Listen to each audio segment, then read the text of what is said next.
Yes po. Thank you for sharing our video po. At sabay-sabay po nating aawitan si Lord at i-enjoy po natin ang araw na ito. Amen. The Lord is good. Sige po, tumayo po tayong lahat. God is good. And all the time. Amen. Thank you, Lord. Napakabuti ng ating Diyos. Aawitan natin siya. Tanda ba kayong magpuri sa Panginoon? Opo, tayo po ay hindi lang gumaganap ng part ng program. Tayo po ay sumasamba sa buhay ng Diyos. Amen? Sabi ng Biblia, that we should always bring the sacrifice of praise, Hebrews 13:15. Ang ginagawa natin ay sakripisyo ng pagpupuri. May mga panahon na you don't feel like singing, di ba? Pero dahil nais mong lumapit kay Lord, alam natin yung promise ni Lord, Psalm 22 verse 3, He inhabits the praises of His people. Si Lord ay nananahan, dumarating sa ating pagpupuri. Sandali po tayong tumungo. Let us close our eyes and pray. Yes, Lord, we entrust to you, Lord. Dito po, Panginoon, sa buong gawain ito, Lord, dito sa Sanctuary, Adults Church and Children's Church, maging lahat ng nanonood, Panginoon, at mga makakapanood din ng ibang oras at ibang araw, pagpalain niyo po, Lord, yung aming pag-aawitan at pagsamba. Hindi po kami, Panginoon, umaawit dahil bahagi ng programa, Lord. We really want to honor you. Tulungan niyo kami, mabigyan ka namin ng karangalan at kaluwalhatian. Kami po ay inyong pagharian ng inyong banal na Espiritu. Kami po ay balutin ng banal yung bugod, Panginoon Jesus. At aming Ama, hayaan niyo po ang inyong wagas na pag-ibig ang siya pong maghari sa aming mga buhay. Maraming salamat po. Thank you, Father God. Thank you, Lord Jesus. Thank you, Holy Spirit. In Jesus' name, Amen! Amen! Hallelujah! Hallelujah! Sige po. Hallelujah! Thank you, Lord! Palapagin mga kamay sa Panginoon. Sabay-sabay na ating awitin sa Diyos sa buong puso. Tayo'y sumamba at purihin siya. Hallelujah!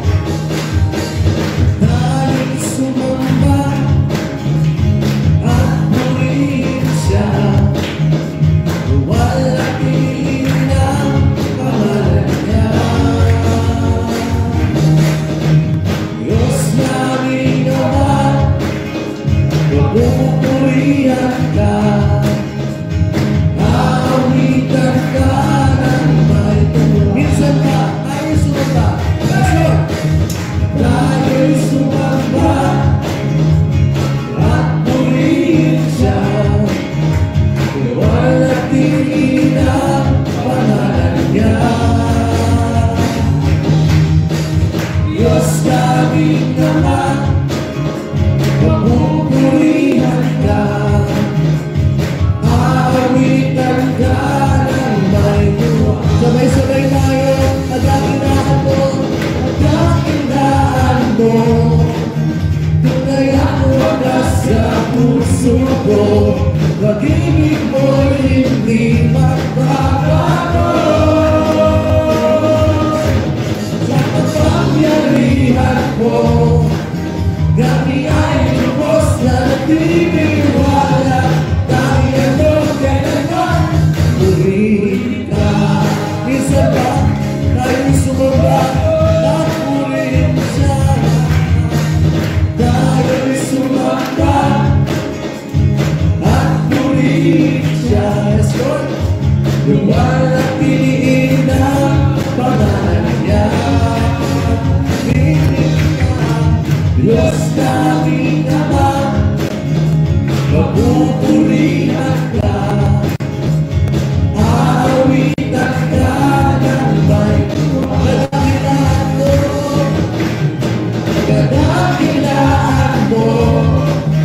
Tunay ang wagas sa puso ko. Pag-ibig mo hindi magbabago. Hallelujah! Kapangyarihan mo, kami ay lubos na nagtitiwala. Dahil ano kailanman, purihin ba kadakilaan mo. Kadakilaan mo, tunay ang wagas sa puso ko. Pag-ibig mo hindi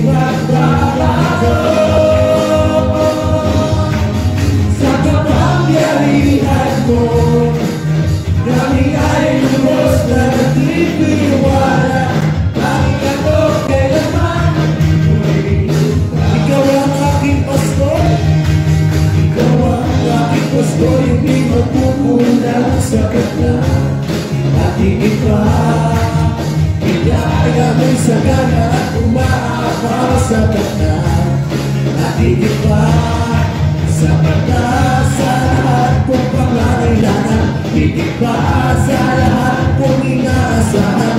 Wala namang mahilig pa kapag ika'y sapat na. Ika'y sapat na at higit pa. Yes, Lord, di ba makakapa? Come on, church! Di ba nalamba sa kawalan pagpapala mo? Lagi lahat di matatakot sa panglamin, kapag nariyan ka palagi, di mapigilan sa pagsubok. Pagkakama mo'y iyak at lubos, di napipigil sa bakit? Pagkat ikaw ay mabuti, pagkat ikaw ay mabuti. Mga church! Ikaw ang aking pastor, hindi magkukulang sa kanya. At hindi ka ng biyaya mo, umaapaw sa kanya. At higit pa, sapat na sa lahat kong pangangailangan, higit pa sa lahat kong inaasahan. Wala namang mahilig pa pagkat ika'y sapat na. Ika'y sapat na at higit pa. It's a battle awitin, di nananamba. Come on, church! Di nananamba sa kawalan, pagpapala mo lagi lahat. Di matatakot sa panganib, pagkat naririyan ka palagi. Di makikilang sa pagsubok, magkasama mo'y tiyak at lubos, di mapipigil sa kasin. Pagkat ikaw ay mabuti, pagkat ikaw ay mabuti. Oh yes, Lord, gawa ang aking pastor, hindi magkakulang sa bata. At hindi pa, bigaya mo sa gana at umaapaw sa bata. At hindi pa, sapat na sa lahat kong pangangailangan, higit pa sa lahat kong inaasahan.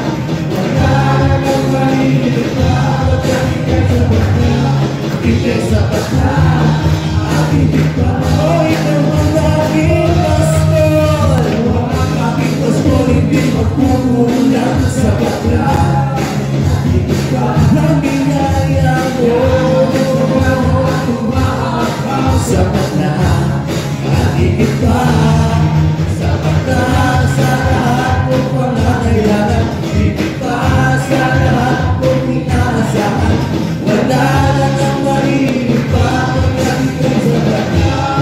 Ika'y sapat na at higit pa. Panginoon, kay buti mo, Panginoon,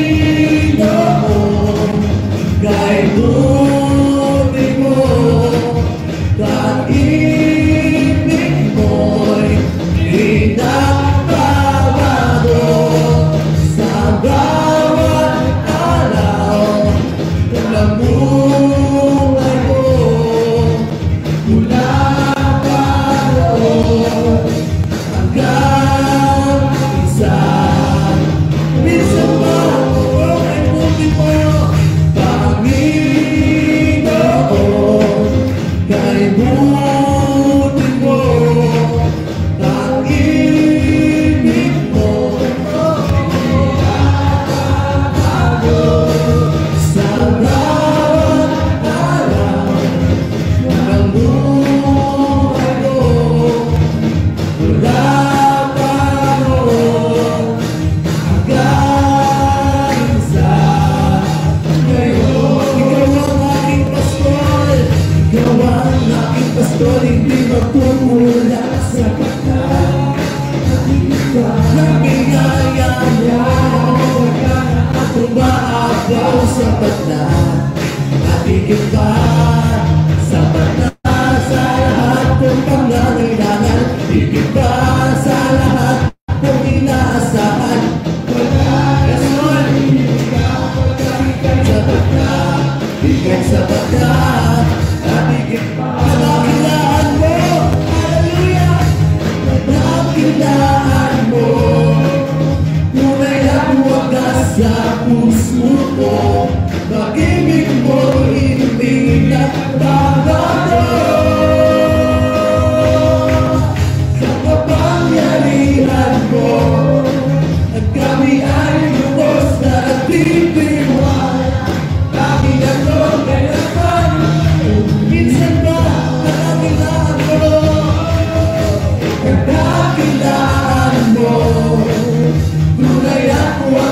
sa puso ko, pag-ibig mo hindi nagbabago. Naringin ka sa kapangyarihan mo, dami ay lubos na nagtitiwala, tanging ano kayaman, purihin ka. Tanging ano kayaman, purihin ka.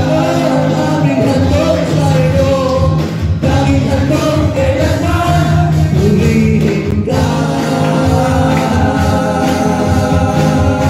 Purihin ka, o Panginoon. Yes, Lord. Woo!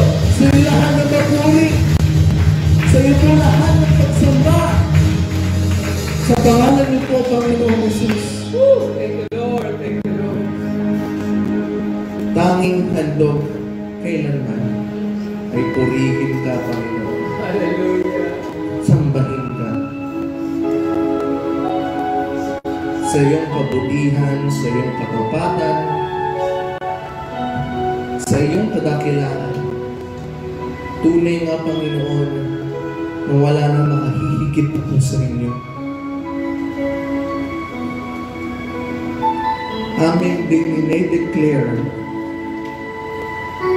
ang iyong kabutihan dahil sa mga bagay na inyong binibigay sa amin. Sapat ang iyong mga pangangailangan at higit pa sa aming inaasam. Napakabuti mo, Panginoon. Kaya, Panginoon, sa bawat pighati o tagumpay man, alam naming nandyan ka.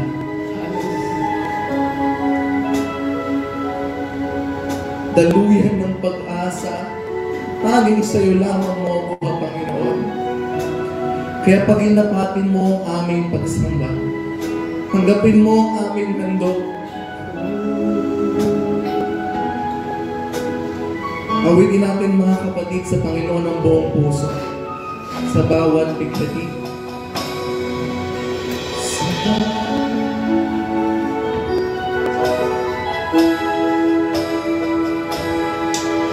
Sa bawat pighati, tagumpay man ay naroon. Daluyan ang pag-asa mong kailangan ay hinamon.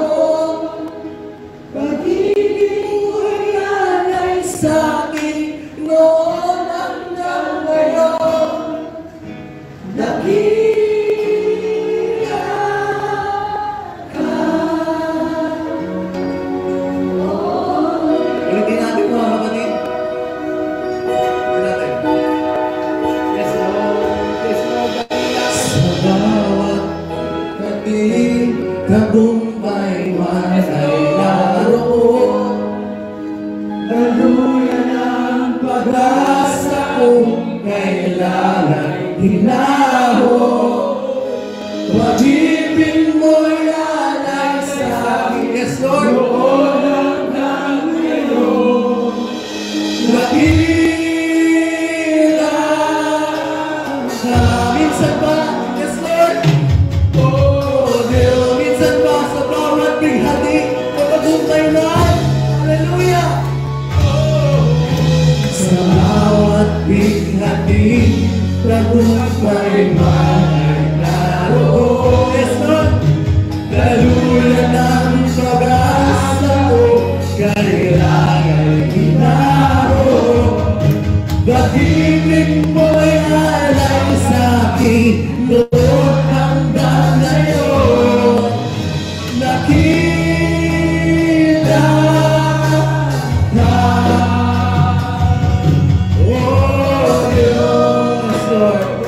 Sadyang kaibuti mo nga, Panginoon, sa aming buhay. Hallelujah. Patuloy namin alalahanin ang kabutihan ng Diyos. Sadyang kaibuti ng ating Panginoon, sa habang panahon.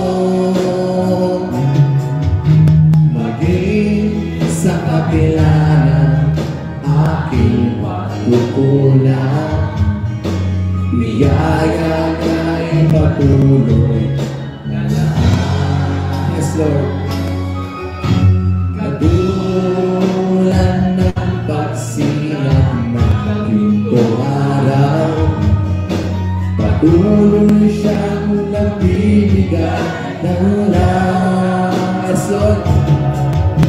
Kaya sa puso ko damdamin, katapatan niya ay aking pupulin. Sabay-sabay natin awitin sa Diyos. Dakila ka, our church.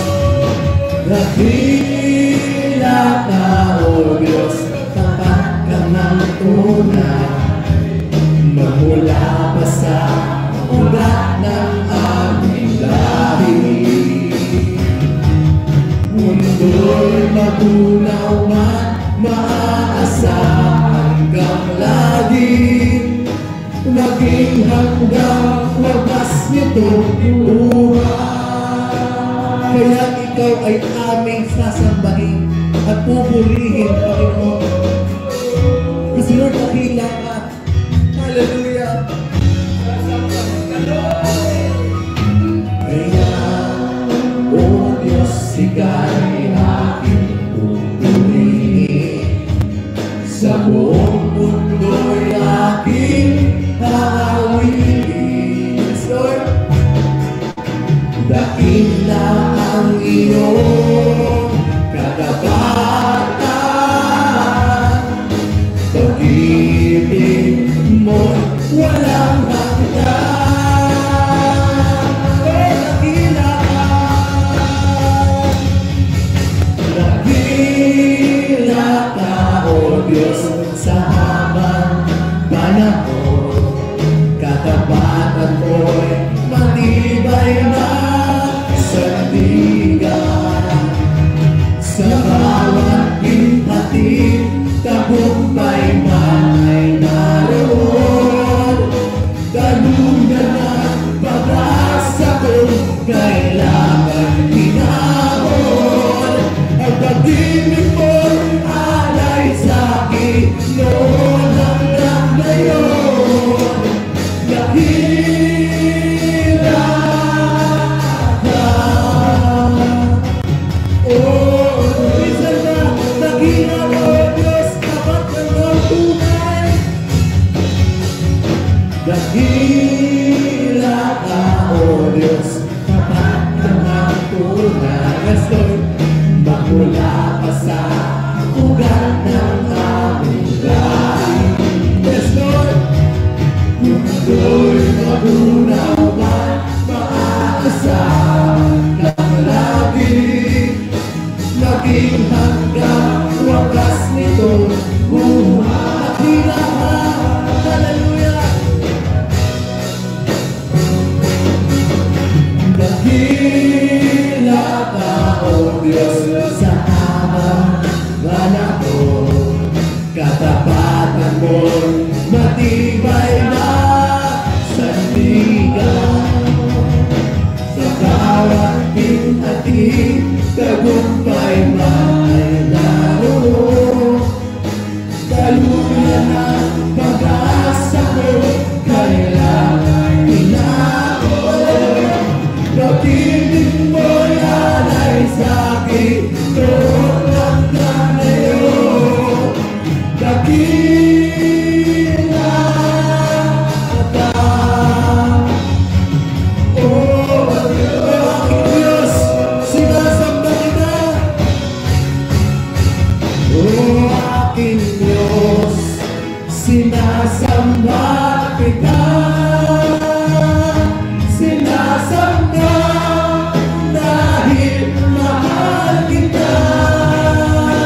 Ang pag-ibig mo natapatan, walang ipaasahan. Mula noon, ngayon at kailanman. Yes, Lord, minsan bakit alalahanin ang kabutihan ng Diyos taon-taon, bawat walikan, taon-taon, maaasahan ka.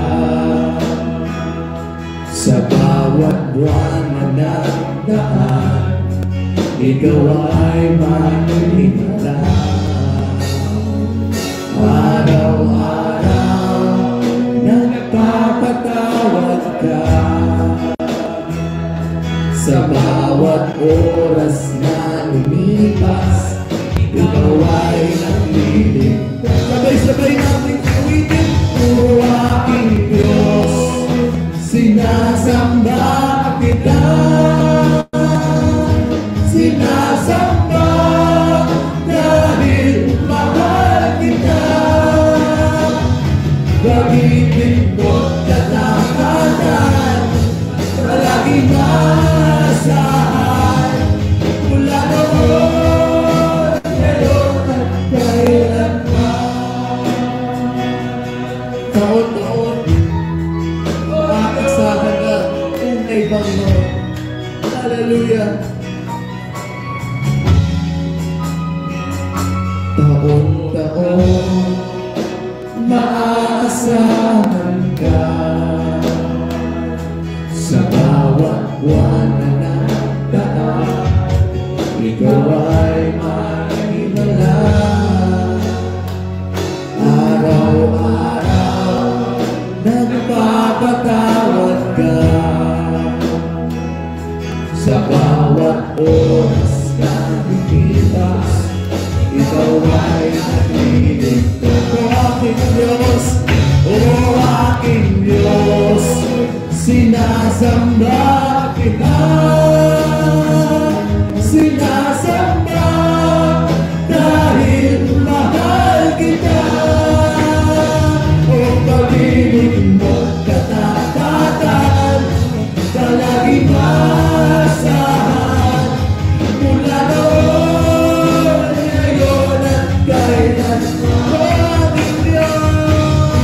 aking Diyos, sinasamba kita. Sino kapatid, hindi ka sa kanila kaalahan pa, dahil mahal kita. Pag-ibig mo't katapatan, palaging maasahan. Mula noon, ngayon at kailanman. Pag-ibig mo't katapatan, pag-ibig mo't katapatan, palaging maasahan. Sa dagdaang mga taon, sa darating pang panahon. Mula noon, ngayon at kailanman.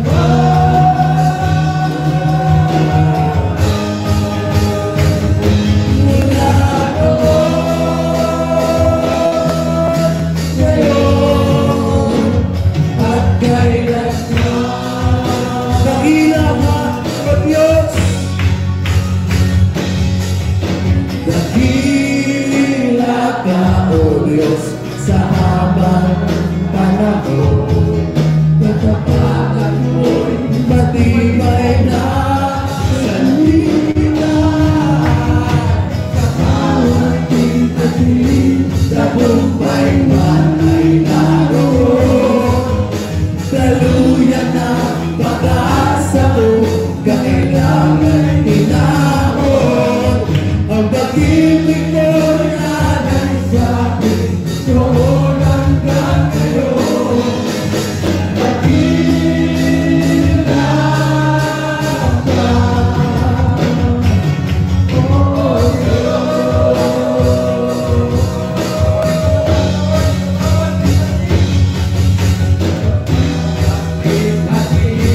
Tagumpay man ay naroon.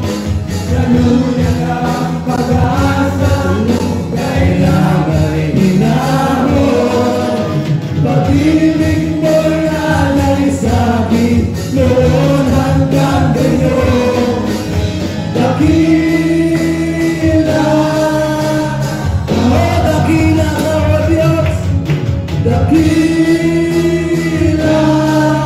minsan ba, dakila ka, dakila ka, O Diyos.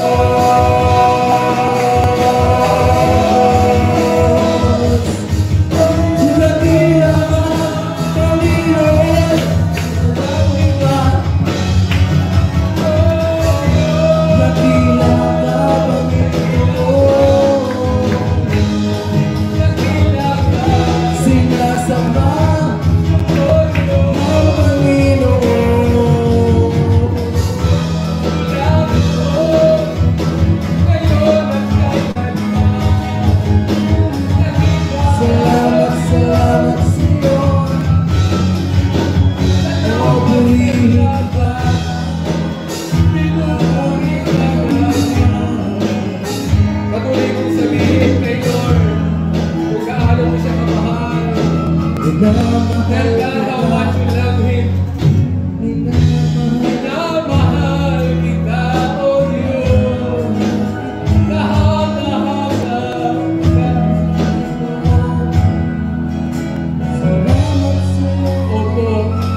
po sa mga awit na ito, Lord.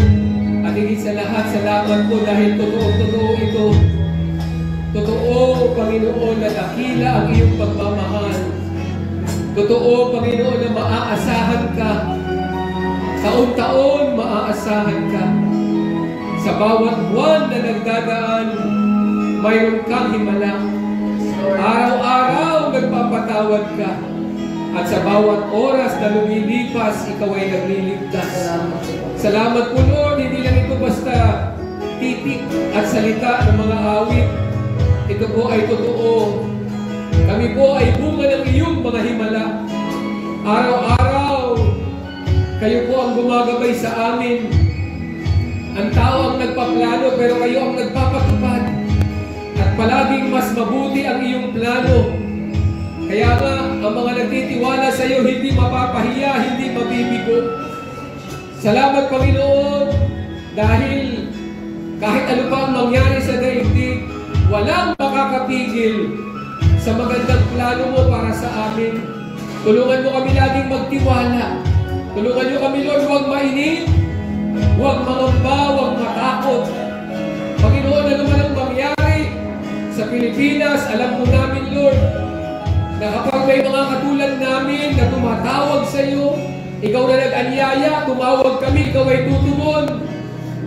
Lord, ang pangako mo, Panginoon, na ang magandang sinimulan mo sa buhay namin, lulubusin mo. At ang pangako rin ng salita mo, Lord, natutuparin mo ang iyong layunin. The Lord will fulfill His purpose for us. Kaya ano man ang mga nararanasan din ng bawat isa, mga pagsubok, mga problema, mga hamon sa buhay, Lord, alam po namin, ikaw ang may kontrol sa lahat ng bagay. Ang aming papel ay magtiwala at laging mapuno ng iyong pag-asa.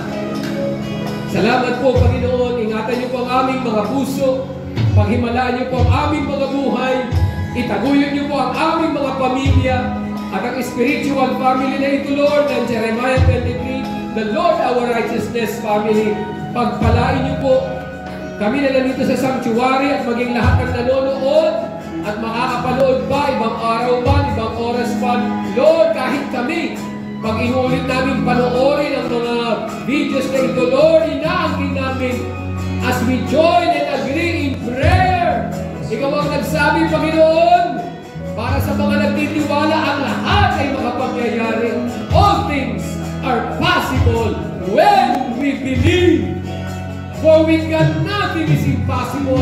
Sa Diyos ay walang imposible. Salamat, Panginoon, yan ang pangako ng Mark 9:23, Luke 1:37.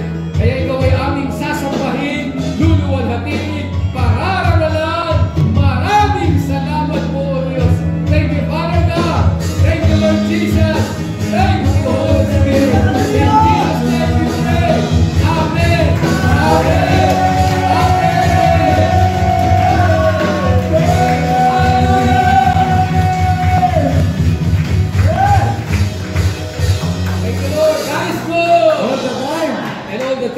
God is good. Opo, napakaganda na yan ang ating mga nababanggit. Huwag natin ikahiya banggitin yan. Amen? Kasi nga, di ba, pagka mapusok ang mga damdamin at may mga hamon ang buhay, di ba, hindi na iiwasan, nakapasigaw ka sa mga, di ba, kahit sa bahay ninyo. Sino sa inyo dito, minsan nakapasigaw kayo, o minsan nagkakasigawan. Magandang baguhin na natin yan. Maganda kung sisigaw ka man, ang isigaw mo ay ang kabutihan ng Diyos. Diba, no? Halimbawa, pagka medyo naiinip ka, o kaya naiinis ka, o nagngingit-ngit ka, halimbawa, nagkakagulo sa bahay nyo. Diba? Para ngayon, nagkakagulo sa politika ng Pilipinas, mga kapatid. Ha? Gusto ko lang pong sabihin sa atin, kagaya ng paalala natin last Thursday, maging kalmado tayo, politika po yan. Hindi tayo kailangan na madamay dahil sa totoo lang, ang mga politiko, hindi naman pagmamalasakitan ang mga pamilya natin. Ang pag-asa ng Pilipinas ay ang Diyos, hindi mga politiko. Ha? Kailangan po magpaalalahanan tayo, mga kapatid, maging kalmado, maging mahinahon. Kailangan lagi nating payagan ang salita ng Diyos maghari sa atin. Di ba, lagi natin na pag-uusapan yan. Halinaw-linaw, lagi na ipapaalala, katulad ng Romans 12:21, overcome evil with good. Pagtagumpayan natin ang masama, hindi ng masama, kundi ng mabuti. Tama? So kung nagkakagulo man ang politika ng Pilipinas, maganda maalala natin yan. Pagtagumpayan ang masama ng mabuti. Huwag po kayong magpapadala sa mga damdamin ng mga politiko. Naintindihan niyo ako, mga kapatid? Yung pagkahuli kay dating Presidente Duterte, resulta ng politika yan dahil nagmumumura siya dati at nagbangag-bangag siya sa Presidente. Alam mo, noong palang nagsasalita ng gano'n, ayaw na staff natin yan. Ito, live tayo. Nagsabi na ako, gagantihan yan. Ganyan ang politika gantihan eh. Kaya dapat huwag tayong magpapadala sa mga damdamin ng mga politiko na ito.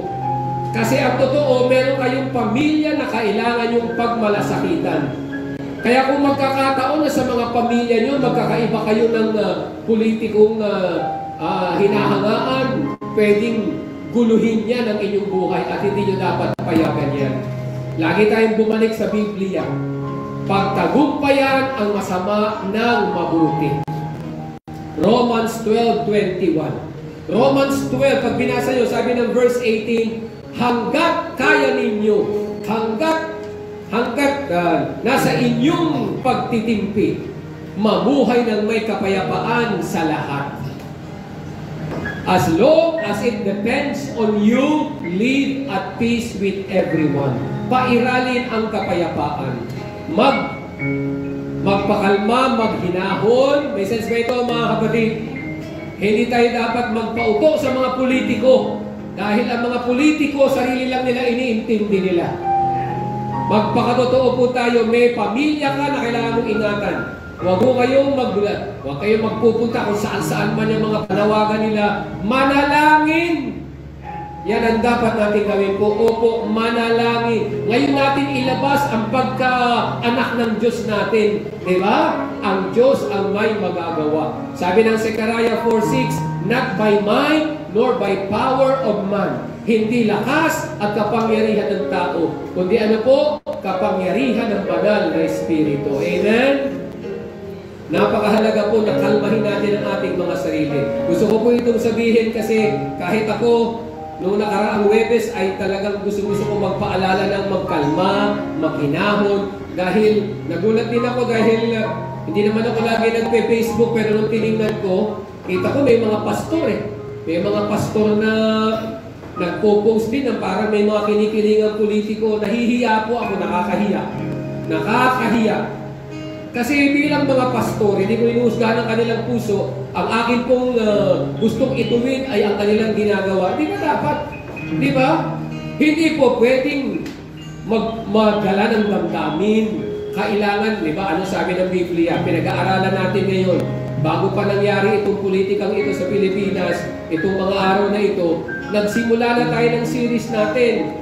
Itong March, di ba? Beatitudes, tamang ugali, beatitude. Ano nga ang una? Blessed are those who mourn. Mapalad ang nagdadalamhati. Aaliwin ng Diyos. Paano aaliwin ng Diyos kung nagkikipag-away?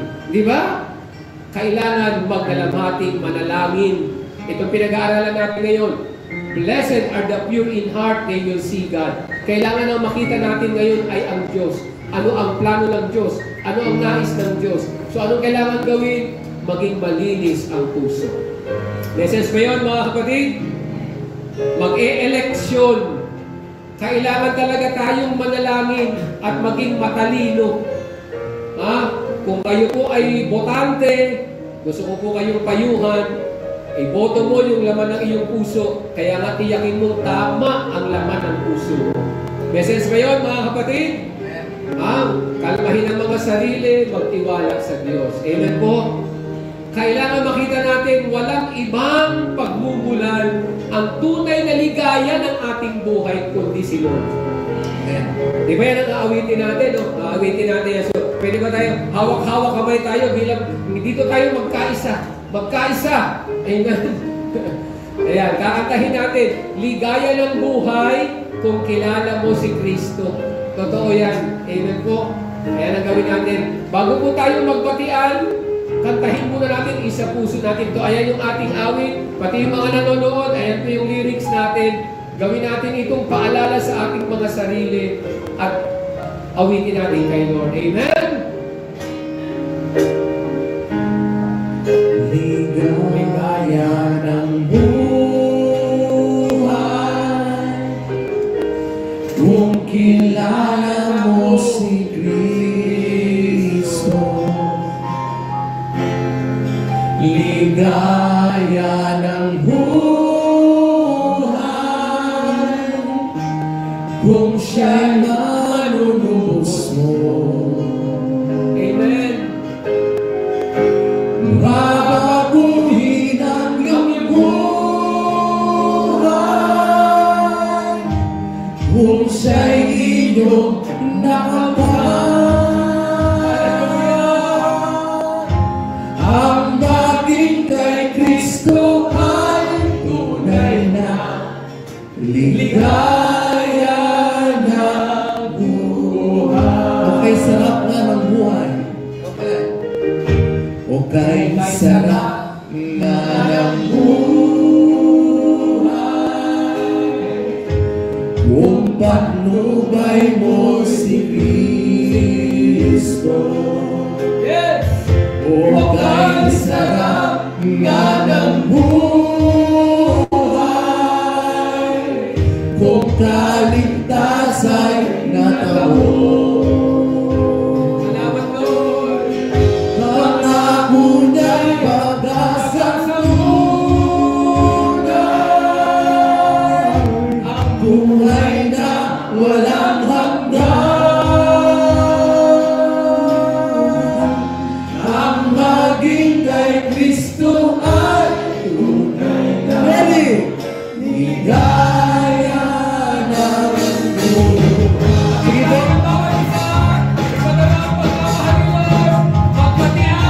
Ligaya ng buhay kung kilala mo si Kristo. Ligaya ng buhay kung siya'y manunubos mo. Babaguhin ang iyong buhay kung siya'y iyong nakapahan. Ang maging kay Kristo ay tunay na ligaya ng buhay. Okay, sarap. Okay, sarap ng buhay kung patnubay mo si Kristo. Kung harap na ng buhay kung kaligtasan mo.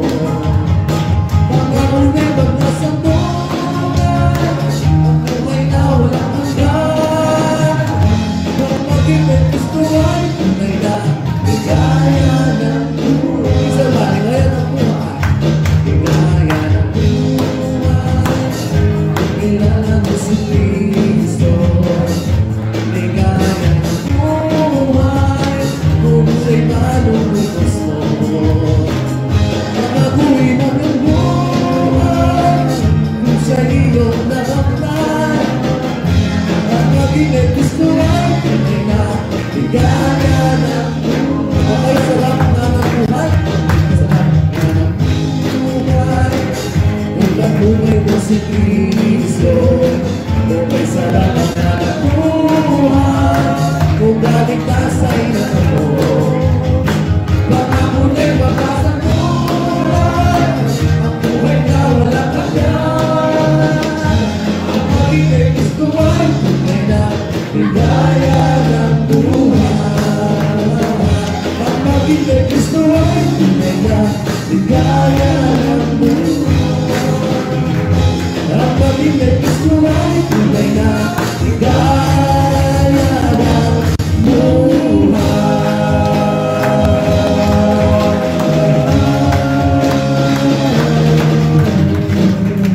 God is good. Hello na tayo.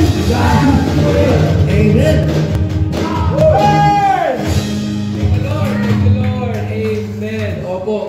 Kaya patuloy tayong magtitiwala sa Panginoon at hayaan natin na tayo po ay gabayan ng ating Diyos. Amen. Tawagin natin ang ating direct para sa pointer natin. Kaya napakahalaga po ang masiguro natin na tayo po ay masaya kasi ba tayo?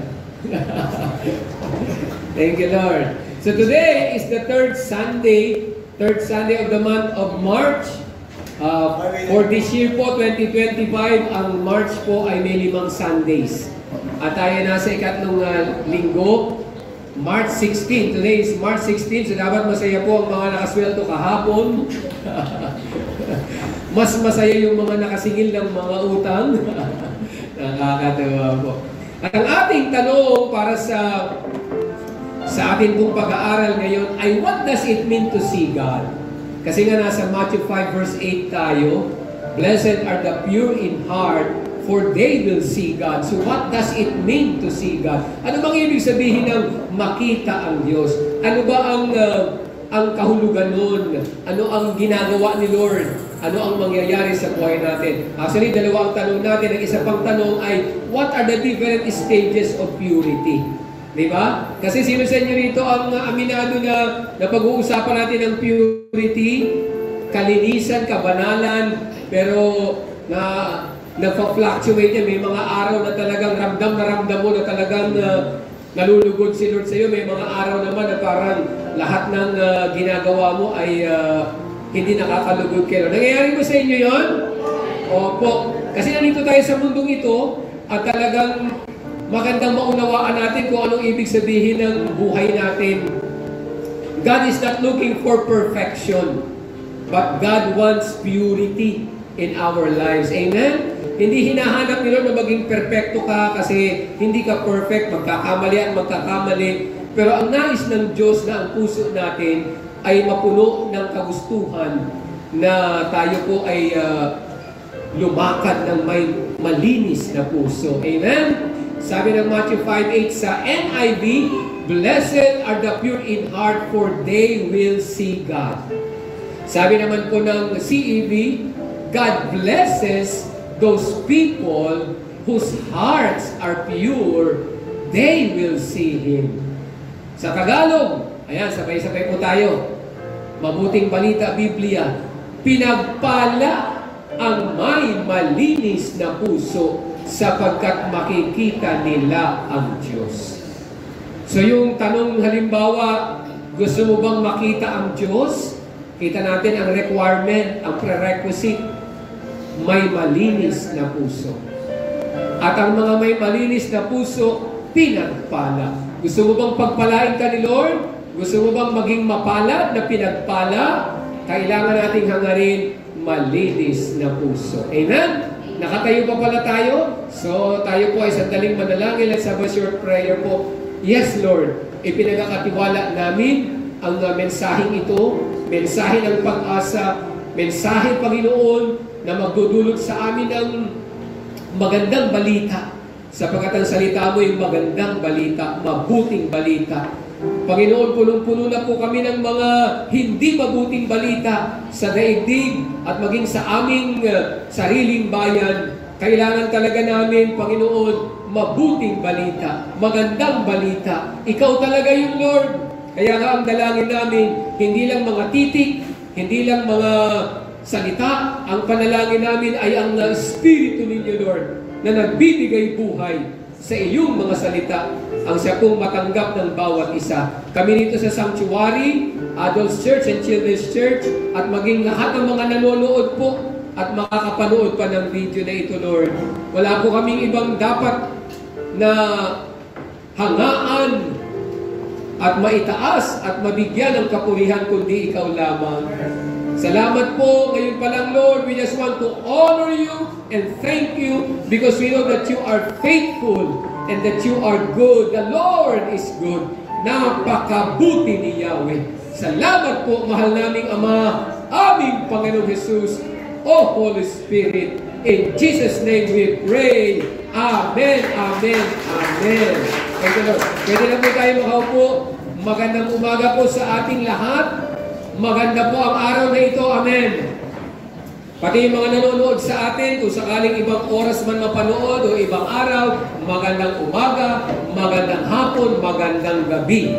Ayan. So tayo po ay dapat na mapuno ng pag-asa dahil alam natin maganda ang plano ng Diyos sa atin. Amen? Hindi man maganda ang mga balitang naririnig natin at nasasaksihan sa daigdig at maging sa ating sariling bayan, kailangan po natin talagang piliin. Yan. Pagpili talaga eh. God has given us the freedom of choice. Tayo po ay binigyan ni Lord ng kalayaan na mamili. Kaya napakahalaga na piliin natin ang tama, piliin natin ang mabuti, piliin natin si Lord. Amen? Pakisabi mo sa katabi mo, lagi mong piliin si Lord. Ayan. Kasi pwede mong piliin na mawala ng pag-asa. Pwede mong piliin na maghinanakit. Pwede mong piliin na matangay ka ng mga naririnig mong balita at ma-impluwensyahan ka.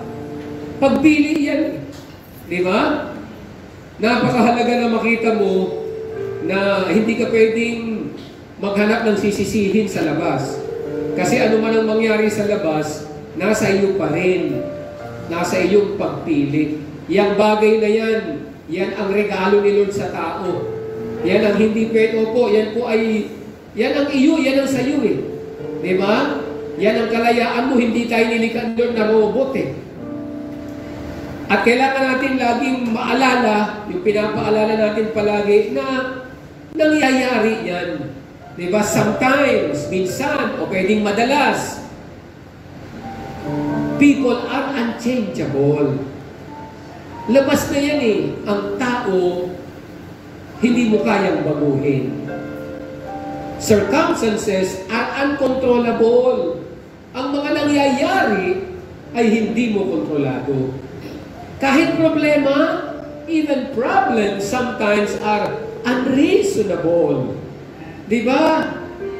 May mga pagkakataon na ang problema ay hindi maipaliwanag. Kahit ikaw na nakakaranas sa mga problemang yan, kaya nasa iyo ang pagpili. Ito nangyayari po sa ating bansa.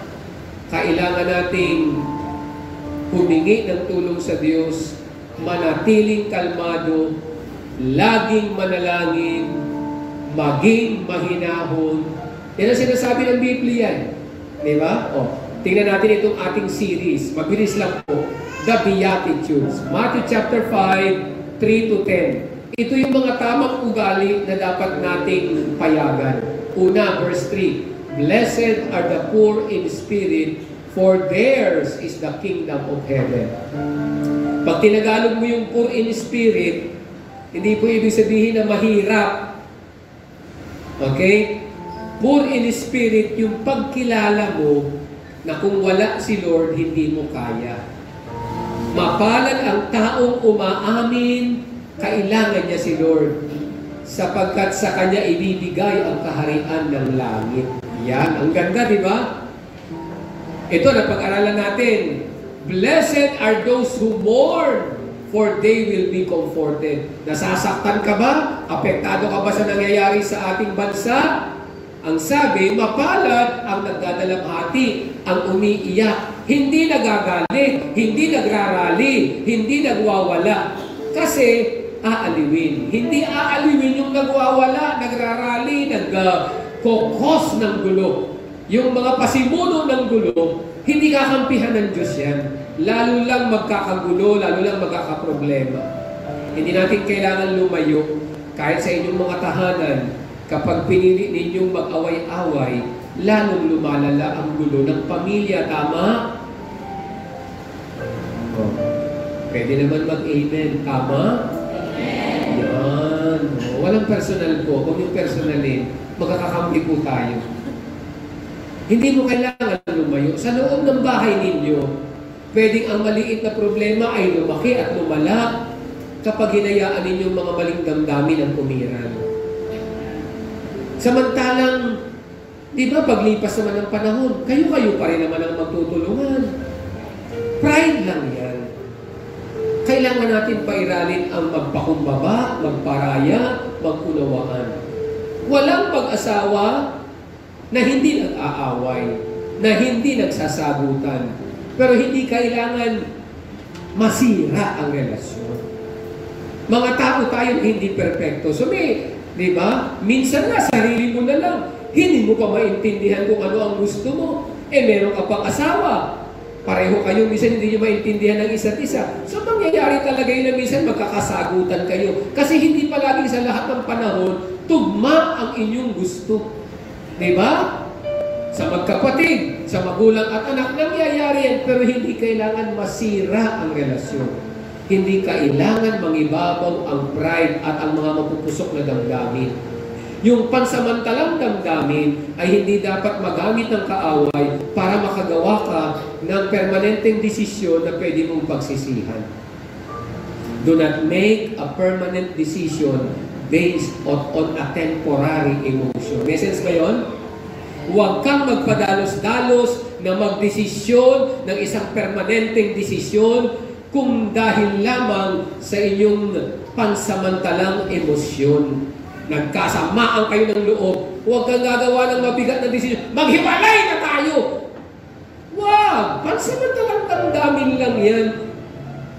Lumayo ka sandali, huminga ka ng malalim, isipin mo, pamilya kayo. Kaya yung mga politiko na yan, huwag niyong hayaang madiktahan kayo ng mga kung ano-anong pinagsasasabi nila dahil ikaw ay kailangan ng pamilya mo. Kausap ba tayo ni Lord? Magkalma, maghinahon. Kaya ayan mo, blessed are those who mourn. Iiyak natin ito kay Lord. Patawarin na natin yung mga politiko na yan. Maka Duterte ka man, maka Marcos, o ano pa mang politiko. Manalangin, iiyak natin kay Lord. Patawarin natin sila, iiyak natin sila kay Lord. Ang totoong laban ng Pilipinas ay spiritual. Ang totoong may masamang balak sa Pilipinas ay si Satanas.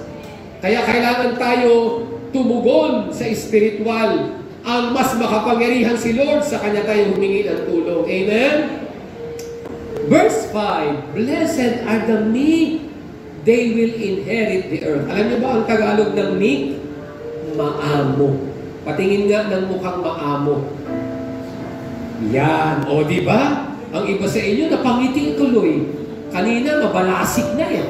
Tiger look na kanina. Nung sinabing maamo, pwede naman pala. Patingin nga ulit ng mga maamo. Yan. O, di ba? Ang ganda. Ang ganda. O, ang mga maamo, ang magmamana ng daigdig. Magtiwala tayo dyan sa pangako ni Lord. Pag maamo, magmamana ng daigdig. Ibig sabihin, yung trabaho mo pagpapalain, yung negosyo mo pagpapalain, yung ginagawa mong pagsisikap at sakripisyo pagpapalain, pag maamo. Subukan mong magwala, lahat masisira. Kasi wala sa tamang wisyo. Magugulo ang isipan, apektado ang damdamin, kung ano-ano ang magagawa. Kausap ba tayo ni Lord? Mapalad ang mga maamo. Sila ang magmamana ng daigdig. Sabi ng verse 6, Blessed are those who hunger and thirst, nagugutom, nauuhaw saan? Sa katwiran. Huwag kang magutom at mauhaw sa paghihiganti. Gusto ko makaganti, Pastor. Ang sakit-sakit ang ginawa niya sa akin. Huwag ka dyan magutom, huwag ka dyan mauhaw. Mauhaw ka, magutom ka sa kung ano yung matuwid. Lalo kung pamilya mo, sinigawang ka ng asawa mo, huwag kang magutom at mauhaw na makaganti. Gusto ko siyang asawa mo yan, minahal mo yan. Thank you po. Isa na lang talaga ang kausap na tayo ni Lord. At kapag ikaw ay nagutom at nauuhaw sa katuwiran, ikaw ang bubusugin. Yung nauuhaw na makaganti, walang katapusang gantihan na yan. Walang katapusan. Paulit-ulit, paikot-ikot, walang totoong ligaya kapag nagagantihan. Kasi ang totoong ligaya, nabubusog ng ligaya kapag nauuhaw at nagugutom sa katwiran. Amen? Opo. Blessed are the merciful. Ayan. Mapalad ang mga mahabagin, for they will be shown mercy. Tandaan nyo, ganito ha, ganito po. Ang taong ayaw magpatawad, hindi dapat nagkakamali. Kasi paano pag ikaw na ang nagkamali? Hahangarin mo, patawarin ka din. Kaya ang payo ng Biblia, mapalad ang mahabagin, pag sila naman ang nangailangan ng habag, kahahabagan din. Tatandaan ninyo yan. Kung wala kang balak magpatawad, siguruhin mong perpekto ka. Kasi paano pag ikaw na ang kailangan patawarin? Paano kang patatawarin kung hindi ka marunong magpatawad? Diba? Malinaw yan. Lagyan natin ng kaunting liwanag ang ating mga pag-iisip. I love you with the love of the Lord. Blessed are the pure in heart. Yan ang topic natin ngayon. They will see God. Blessed are the peacemakers, for they will be called children of God. Ang dami ngayon pag nag-aangkin, di ba? Anak din tayo ng Diyos. Gusto mo talagang ang Diyos mismo ang magpatunay na anak ka niya? Dapat ang dala-dala mo kapayapaan. Di ba? Ang ibang version pa nga, ang pagkatagalog, ganito. Mapalad ang mga nagiging daan ng pagkakasundo. Sila ay tatawagin anak ng Diyos. Pati yung bata nag-a-agree sa akin. Diba? Anong pangalan niya, Jason? Makinig kayo kay Papa Pastor. Ang cute naman niya, naka-red. Hi! Hello! What's your name? Anong pangalan, Jason? Ha? Dahlia. Hi, Dahlia. Oh, diba? Tama-tama, may bulaklak siya sa ulo, isa siyang bulaklak. Oh. So, ang cute yung tingnan habang kayo ay nakangiti. Kahit yung tulog na nakangiti, ang gandang tingnan eh. Diba?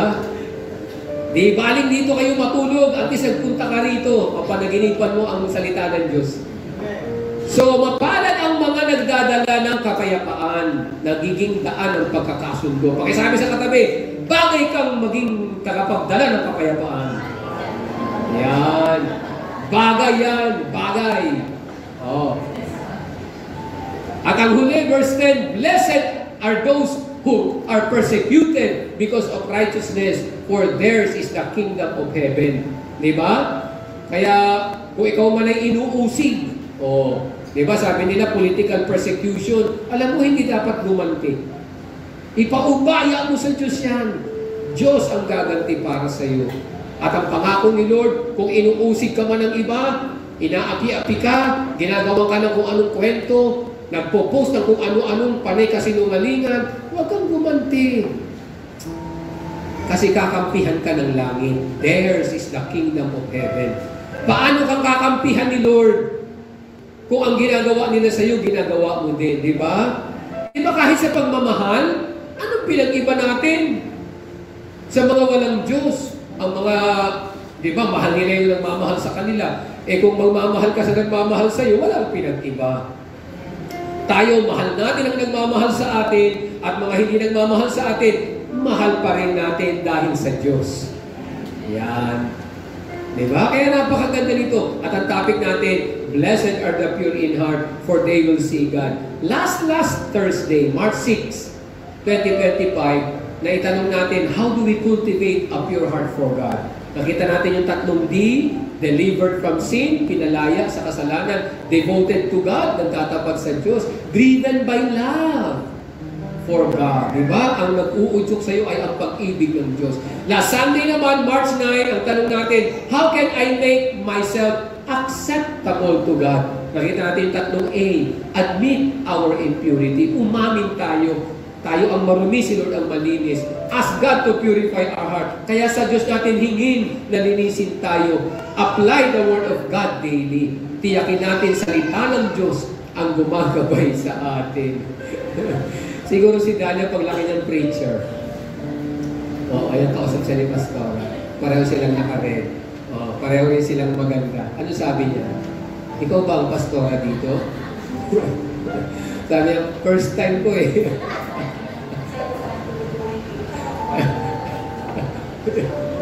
Ay, pwede. Maraming pagkain sa Children's Church. Thank you, Lord.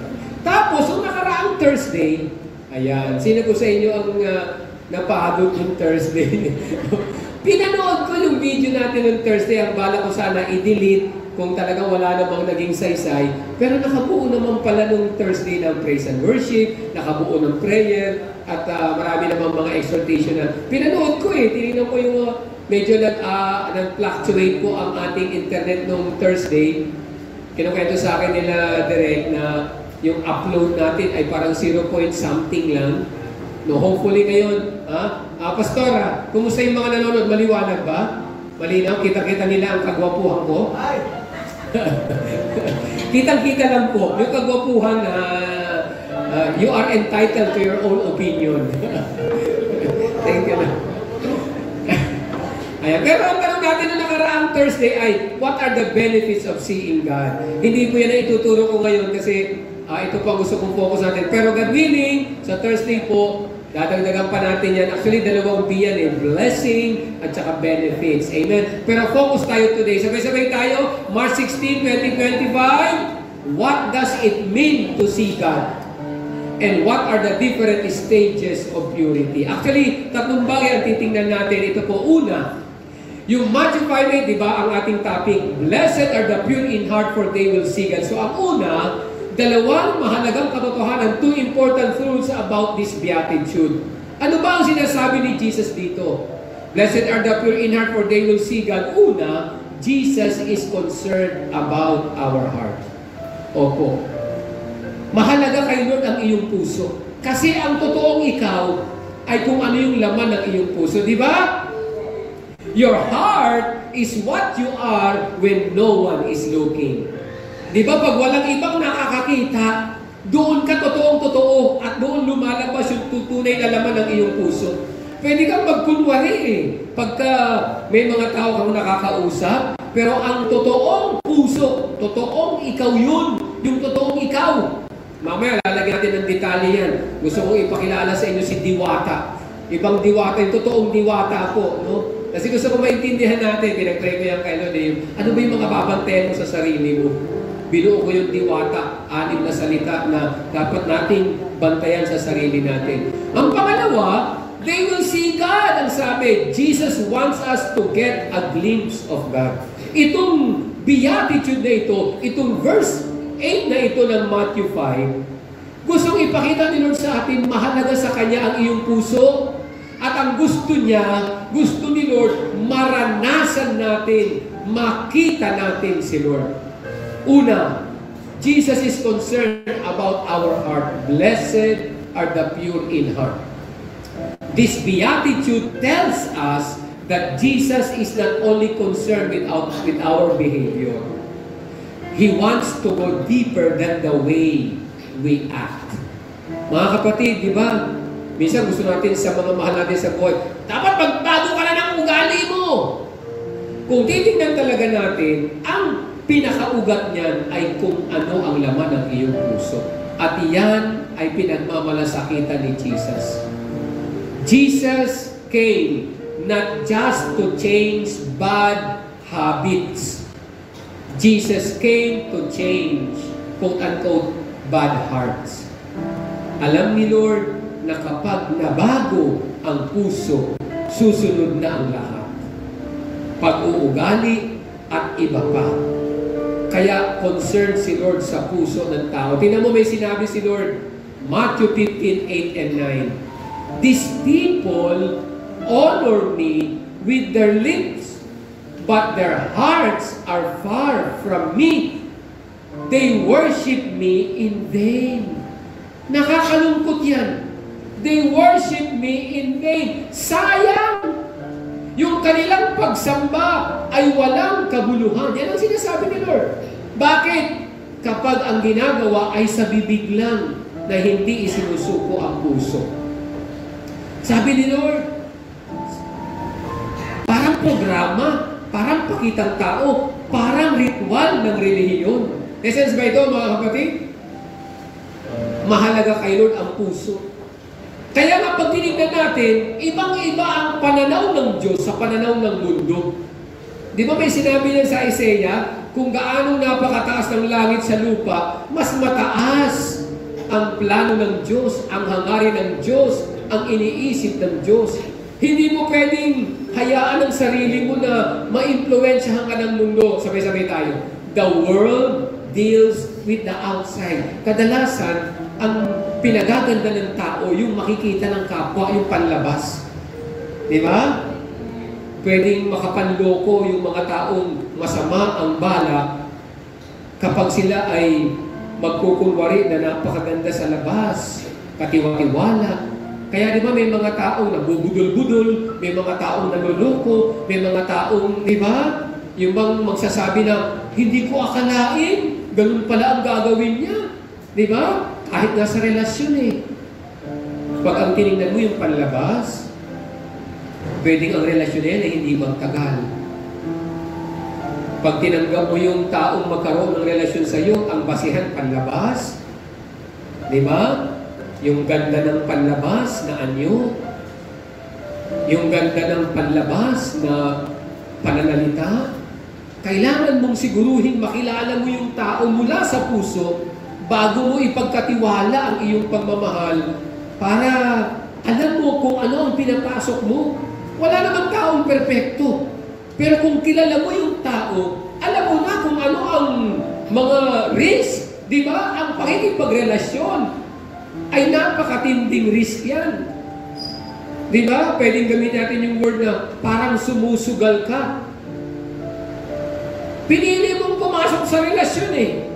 Kaya nga napakahalagang siguruhin mo, kilala mo ba talaga? At para makilala mo ang tao, kailangan alam mo ang puso. Para sa ganun, ano ba ang mga kahinaan niya, kaya mong tanggapin, unawain. Wala na, ako na lang mag-isa, wala nang nag-amen. Di ba? The world deals with the outside. Kaya ang daming mga relasyon ang nasisira, kadalasan basihan ng pakikipagrelasyon panlabas. Kaya nga di ba may mga iba na tatanungin, ano bang nagustuhan mo dyan? Pero in fairness, ang tagal nyo na. Oh. Bakit? Kasi kilala ko siya, kasi ganito siya. Itong baga, may ikukwento mo, yung ugali, yung pagkatao. Okay lang po ba tayo? Magkakampi po tayo, ha? Ha? Ito po ay mensahe ng pag-asa. Kalimutan mo na ang nakaraan. Ang ganda ng ngiti ni Miss Olga kasi single siya eh. hindi niya problema yung mga risks na yan ng relationship. Oh. Pero God willing, di ba? Oh, waiting pa din talagang sa kalooban ni Lord. Oh. Kausap ba tayo ni Lord? At kung sakali naman nasa isang relasyon ka na parang araw-araw ay World War III, may pag-asa yan. Baka nga ang iba sa atin ay hindi mo nakasama yung karelasyon mo. May pag-asa pa rin yan. Ang tao habang nabubuhay at may Diyos. Salamat po. Dalawa na lang kami talaga. Kausap ba tayo ni Lord? Pakisabi mo sa katabi mo, may pag-asa tayo. Bakit? Tanungin niyo ako kung bakit. Kasi may Diyos. Oh, tingnan mo. Ang ganda nito pag nagsasagutan tayo ng tama. Oh. God is more concerned with the heart, di ba? The world deals with the outside to modify the behavior. Dapat kasi baguhin mo ng ugali mo. Dapat ikaw, welto ka na. O, di ba? Baga kang gumising para hindi ka late, para hindi nagagalit sa'yo. Di ba? O dapat kasi ito, gawin mo ito, gawin mo ito, gawin mo. Sa totoo lang, kailangan unahin ang puso. Kasi kapag tama ang puso, matututong magparaya, matututong magkusa, matututong magsakripisyo. Di ba? Kahit nahihirapan. Tingnan mo ang mga magulang sa pagmamalasakit sa mga anak. Kahit nahihirapan. Salamat po! Tagal ng amen eh. At ang mga nag-amen yung nasa likod ng mga matagal na nagsasakripisyo. Kausap ba tayo ni Lord? Kaya nga diba sabi ni Samuel, 1 Samuel chapter 16 verse 7. Actually, si Lord ang nagsabi kay Samuel. Sabi ni Lord, man looks at the outward appearance, but God looks at the heart. This is ba ito, mga kapatid? So, number one, God is concerned. Nagmamalasakit si Lord sa puso natin. At ang plano ni Lord na gusto niya, He wants us to get a glimpse of God, for they will see God. Tingnan mo ang sabi ni David, Psalm 24, 3 and 4 at saka verse 6. Sabay-sabay. Who may ascend on the hill of the Lord. Sino ang papayagang makaakyat sa burol ng Panginoon? Pangalawa, who may stand in His holy place. Sino ang papayagan nun na makatayo sa kanyang harapan? He who has clean hands and a pure heart. At anong sabi ng verse 6? Such is the generation of those who seek your face, O God. Mga kapatid, payagan niyo pong ipaalala ko to sa atin. Kadalasan, pagising natin sa umaga, hindi nga natin alam kung ano ang balak natin. Kaya nadidiktahan tayo ng kung ano-anong mga emosyon na bumubulaga sa atin. Minsan pagising mo sa umaga, hindi mo alam kung ano ang plano mo. Pag may nakipag-away sa iyo, aawayin mo rin. Hindi mo minsan maisip na, teka nga, kung sila ang may problema, bakit pati ako madadamay? Kung nagising sila ng mali ang gising, ba't pati ako kailangan madamay? Kaya napakagandang makita mo, ang una mong hanapin si Lord. Such is the generation of those who seek your face, O God. Dapat malinaw sa iyo bago ka pa matulog sa gabi, Lord. Ikaw ang magbibigay sa akin ng maayos na pahinga at pagtulog at pagising ko, Lord. Tulungan mo kung ikaw ang aking pangarap, ikaw ang aking hahanapin, ikaw ang aking susundin. Kalooban mo ang mangyari sa akin. Pwede po ba yun? Opo. Bago ka matulog sa gabi, mag-pray ka. Nabigyan ka ni Lord ng maayos na tulog. At pag nagising ka, na si Lord ang iyang mag-iingat sa iyo, hindi yung bubulagain ka ng mga demonyo na kung saan uudyokan ka kagad ng kung ano-ano, di ba? Pag may maling bati sa iyo, hindi mo dapat patulan. Pinaghahandaan yan, pinagpe-pray yan, para wag masayang ang maghapon. God wants us to get a glimpse of Him. Katotoo lang po, mga kapatid, purity of heart is to will one thing, namely, to seek God's face. Yung malinis na puso, mangangahulugan niya na dapat tama yung hinahangad mo. Ano yun? Hanapin ang mukha ng Diyos. Si Lord ang manguna sa iyo araw-araw. Di ba? Yung sinabi sa Psalm 25:5, may sinabi doon, sa buong maghapon, ikaw ang inaasahan. Pagising mo sa umaga, ganun ang prayer mo. Sa maghapong ito, ikaw ang inaasahan ko, Lord.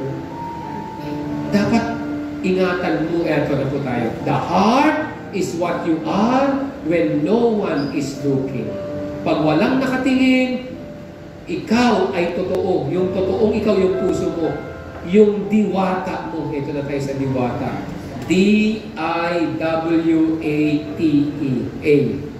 Diwata.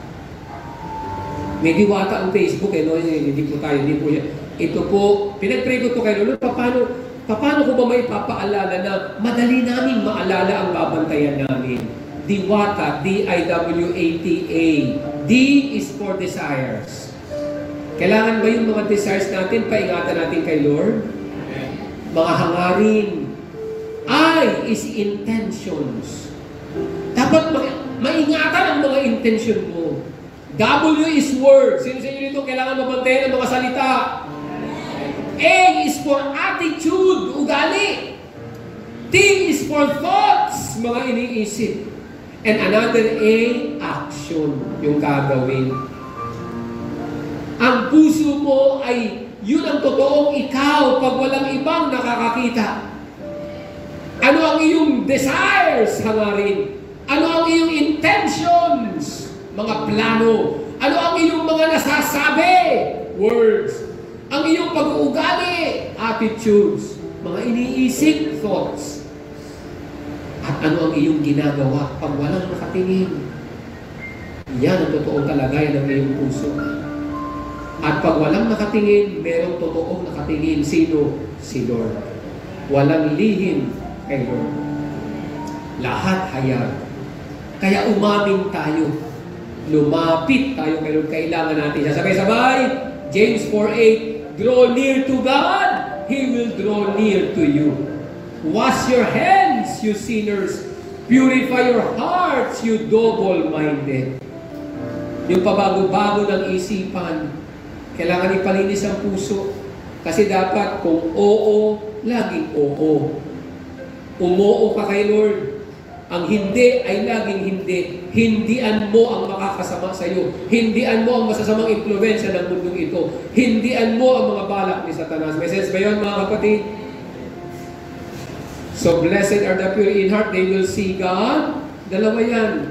Una, God is concerned with your heart. Nagmamalasakit si Lord sa puso mo. Ang totoong ikaw ay ang iyong puso. At ang gusto ni Lord, makita mo siya. Amen? Kaya pupuntahan natin yung pangalawa. Anong ibig sabihin ng makita ang Diyos? What it means to see God. Tatlong A ang gusto kong gamitin natin. Admitted, acquitted, awestruck. Yung awestruck, totoo ko yung word na yan, ibig sabihin yan ay overwhelmed. Para ka na starstruck. Di ba? Starstruck. Kung ang mga tao hinahangaan mo, ang mas dapat hangaan si Lord. God is awesome. Di ba? Kahanga-hanga, awestruck. Ibig sabihin, talagang namamangha ka kay Lord. Ang makita ang Diyos, tatlong A, ano yung una? Admitted to God's presence.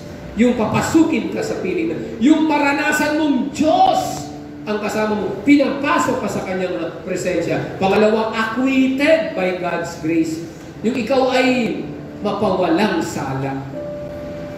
Ang makita ang Diyos ay ang mapawalang sala. Alisin yung guilt. Magkaroon ka ng malinis na budhi at konsensya.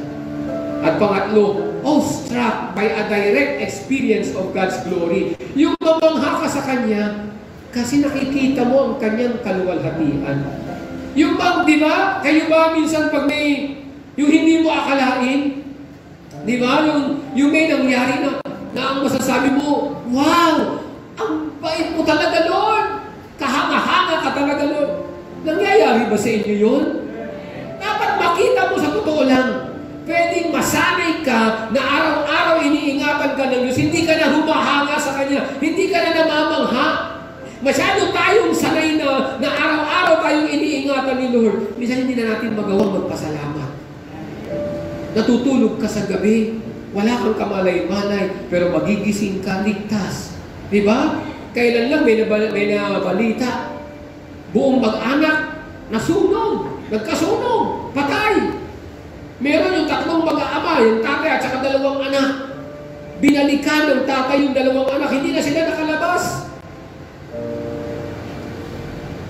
Ang dami nating pwedeng ipagpasalamat kay Lord. Araw-araw, may mga himalang ginagawa si Lord. Actually, yung kinanta natin kanina, binigay talaga sa akin ni Lord yan, di ba? Taon-taon, maaasahan ka. Naalala niyo yan, di ba? 16 years ago, 2008, binigay sa akin ni Lord yung kantang yan nung tayo po ay magse-celebrate ng ating 10th anniversary. Humingi ako kay Lord ng kanta. Sabi ko, Lord, bigyan mo kami ng kanta. Di ba? Naalala niyo yung chorus sa nagdaang 10 taon sa darating pang panahon. Ngayon, habang kinakanta natin, dahil lumampas yung 10 taon, di ba pag kinakanta natin, sa nagdaang mga taon, sa darating pang panahon, di ba? Naalala ko nung pinag-pray ko yung kayo, sabi ko, Lord, bigyan mo naman ako ng kanta. Magse-celebrate kami ng 10 taon, bigyan mo po ako ng kanta. O aking Diyos, di ba? Sinasamba kita, sinasamba, dahil mahal kita. Pag-ibig mo't katapatan, palaging maaasahan, mula noon, ngayon at kailanman. Nung hiningi ko kayo, sabi ko, Lord, salamat sa chorus, bigyan niyo po ako ng ano bang pwedeng, ano bang ginawa mo? Ano ba yung pinapunayan mo? Taon-taon, maaasahan ka. Sa bawat buwan na nagdaan, ikaw ay may himala. Araw-araw, nagpapatawad ka. Sa bawat oras na lumipas, ikaw ay nagliligtas. May sense, di ba? Taon-taon, maasahan si Lord. Buwan-buwan, naghihimala si Lord. Oras-oras, nagpapatawad si Lord. Di ba? Araw-araw nagpapatawad si Lord. Oras-oras, nagliligtas. May sense, di ba? O aking Diyos, sinasamba kita. Binigay niya. Sabi ko, Lord, salamat. Hindi po ako composer, pero nung hiningi ko kay Lord yun, binigyan niya ako ng kanta. Puso! Pwede kang bigyan ni Lord ng kanta, ibukas mo ang iyong puso. Kung ano yung laman ng puso mo. Amen? Naalala ko nung binigay sa akin ni Lord yung kantang kapayapaan mo. Traffic yun eh. malilate kami ni Pastora at hindi ko alam mga, nagmamaneho ako yung FX pa ang sasakyan natin, traffic, malilate kami, ayoko ma-stress. So, Lord, kapayapaan mo, Lord, naghahari na, kapayapa, hanggang sa nabulong ka, kapayapaan mo, ang nasa puso ko, mga pagpapala mo'y nararanasan ko. Traffic yun, nakabuo ng kanta. Kapayapaan mo, di ba? Napakabuti ni Lord. Isang araw, nakaka-stress. So sabi ko, Lord, di ba? Imbis ako ano-anong kanta ang kakantahin mo, di ba? Nai-stress ka, ano nga naman kanta? Kabilin-bilinan ng lola. Wag yan!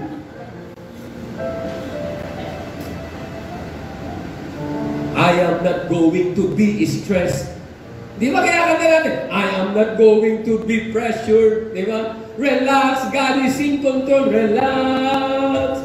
Rejoice, God is in control. Rejoice. He will go before me. He will be my real God. He will not allow. Di ba? Relax, rejoice, God is in control. Mga kapatid, hindi mo humingi ka kay Lord. Kay Lord mo hingin. Diba? Hayaan mo, papasukin ka niya sa kanyang piling. Admitted to God. Isa-isahin natin. To see God means, number one, to be admitted to God's presence. Tingnan mo si Job. Si Job nagreklamo. Para may karapatan magreklamo. Kasi ang tindi ng kanyang mga naging pagsubok. Ang naging problema ni Job, mismo Diyos sinisi niya. Kaya pinagsabihan siya ni Lord. At ito ang naging tugon ni Job. Job replied to the Lord. Mismo ang Diyos nagpakita sa kanya. Sabi niya, I had only heard about you before. Dati, narinig ko lang ang tungkol sa iyo. Tapos sabi niya, but now I have seen you with my own eyes. Ngayon, nakita kita. Alam mo, ang taong nakakakita sa Diyos, ang taong nararanasan ang Diyos, babaguhin ang buhay. Matututong magpakumbaba. Matututong magpatawad. Ang taong nahihirapan magpatawad, ang kailangan makita ang Diyos, maranasan ang Diyos. Sino mo si Job? Ang sabi niya, I take back everything I said. Parang sinasabi ni Job, Lord, pinagsisisihan ko na po, binabawi ko na lahat ng reklamo ko, patawarin niyo ako, Lord. I sit in dust. Umupo siya bilang tanda ng pagsisisi sa buhangin. Di ba? And ashes sa abo to show my repentance. Pag tinignan mo yung kwento sa Lumang Tipan, ang mga taong nagsisisi, di ba?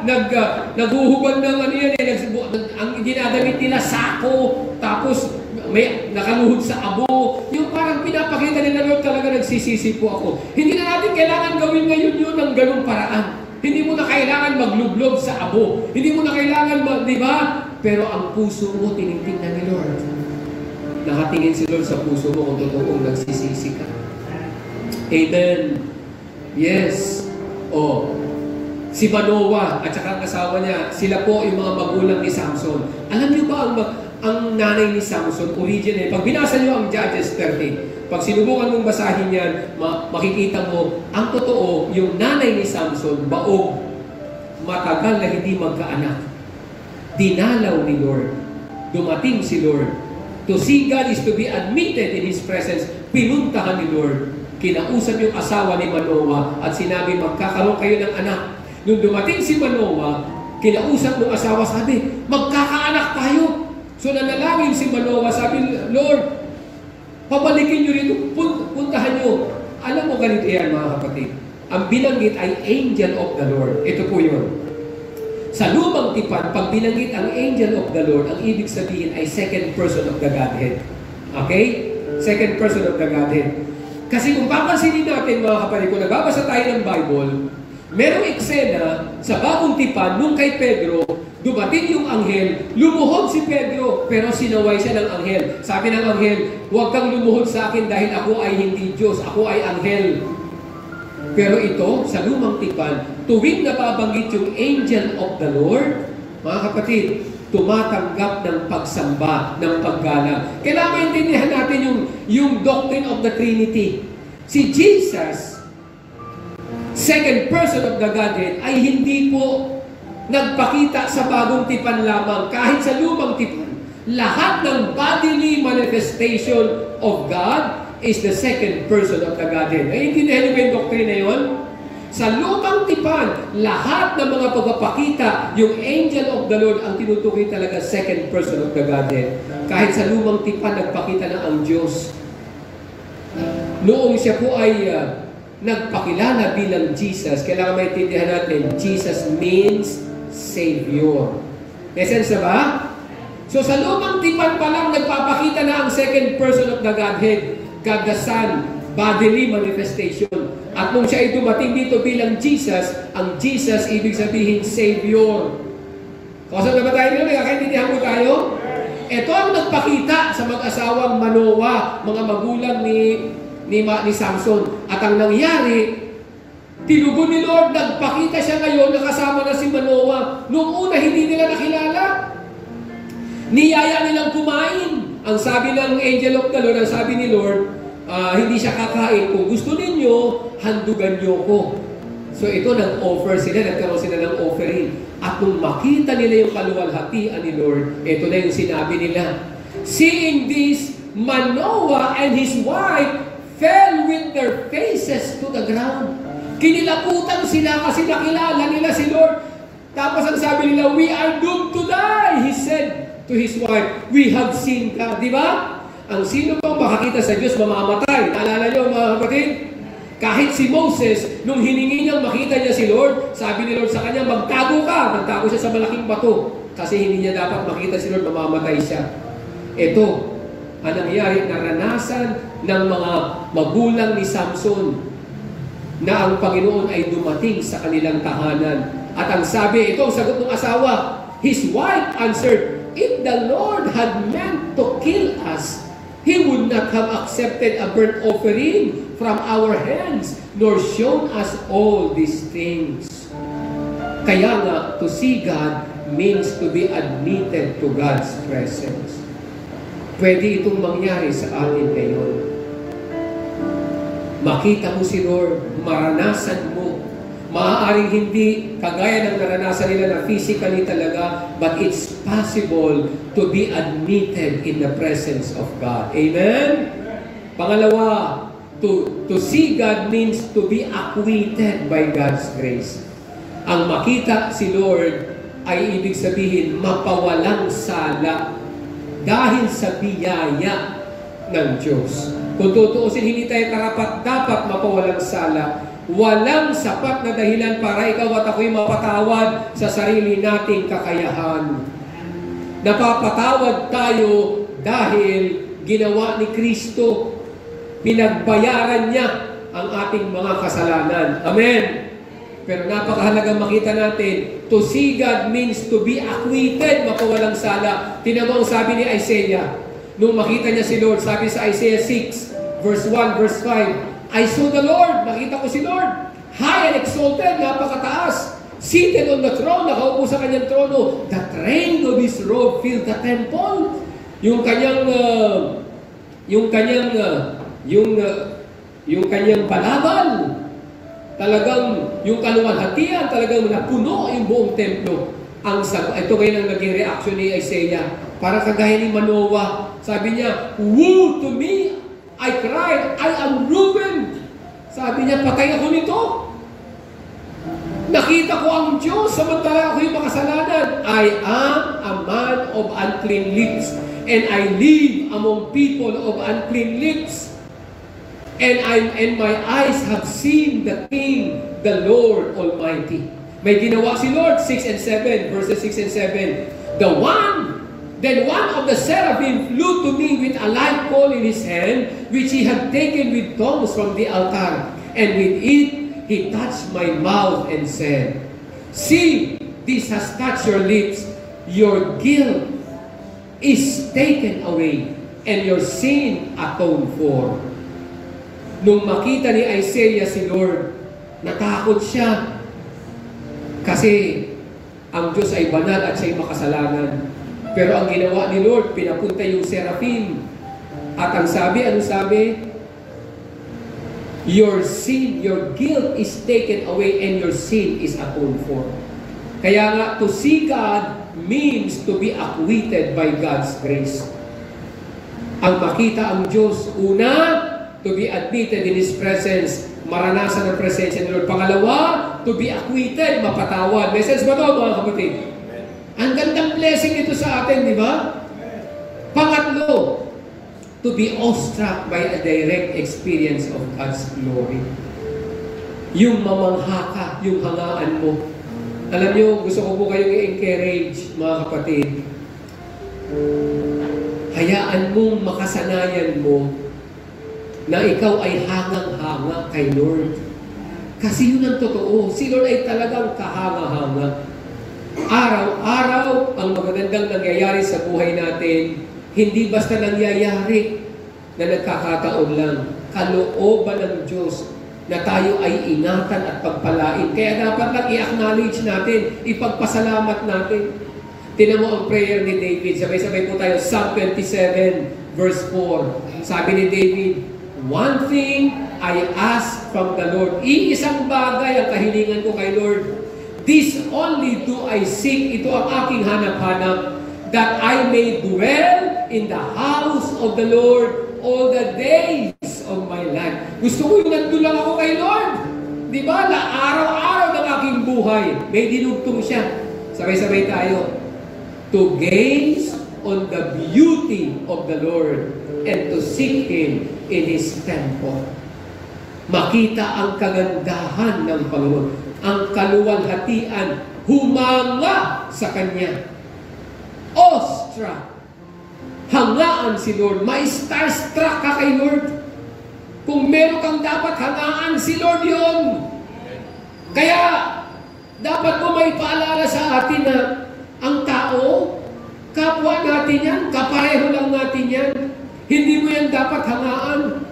Hindi mo ako naghuhusga, pero gusto ko magpaalala. Kailangan natin maobserbahan ang ating mga sarili. Yung hindi naman mali na hangaan mo ang talento ng mga artista, pero ingatan mo ang iyong puso dahil baka masumahanga ka pa sa kapwa-tao, pero ang Diyos nababaliwala mo. Kung meron kang totoong hahangaan ang hangaan mo si Lord. Kaya nga, di ba, napakahalaga yung mga pag-awit? Dapat makasanayan natin. Sanayin mo ang sarili mo na sumasamba, umaawit kay Lord. Huwag po tayong, hindi pa ako naghuhusga at gusto ko lang magpaalala, nakakalungkot po kung mas marami ka pang alam na kanta ng mundo, ng mga bagong puso. Tapos, hindi mo magawang sumamba kay Lord. O kaya, nahihirapan kang mag-pray. Ang prayer ay hindi dapat maging struggle. Dapat ang prayer, di ba, prayer is like breathing. Prayer is spiritual breathing. Ang pananalangin ay hindi dapat maging mahirap para sa atin. Dapat makasanayan natin na madali, magaan ang manalangin. Walang struggle, hindi mabigat gawin. Pag may kailangan ka, tumawag ka kaagad kay Lord. Pag masaya ka, tumawag ka kay Lord. Sabayan mo ng kanta. Sabayan mo ng pagsamba. Pag naiinip ka, di ba? Kaya dapat pag-aralan mo rin yung mga kanta na para imbis na magalit ka sa driver, o magalit ka sa mga nagkokos ng traffic, o mainis ka pag nakapila ka kung saan man, sa Mercury, sa Meralco, o saan mang pila. Hindi dapat manakaw ang kapayapaan at ang saya. Makasanayan mo yung mga ganong pagkakataon, kunin mo yun. Sumamba ka kay Lord, umawit ka kay Lord, humanga ka sa Kanya. Di ba? Pwedeng pumikit ka sandali, tapos sabihin mo, Lord, hindi ko gusto ang nangyayaring ito, naiinip ako, naiinis ako. Kagagawa ng mga tao ito, kagagawa ng traffic, kagagawa ng mga, di ba? Lord, tulungan mo ako. Bigyan mo ko ng awit, bigyan mo ko ng mga ipagpipray, tulungan mo, mapayapa ang puso ko. To see God means to be awestruck by God's glory. Ang Ang purity talaga, mga kapatid, sabay-sabay tayo dito. Purity of heart is a prerequisite for seeing God. Kung gusto mo makita si Lord, napakahalagang maunawaan mo ang requirement, prerequisite, kailangan ang iyong puso handang pumayag na ipasakop kay Lord.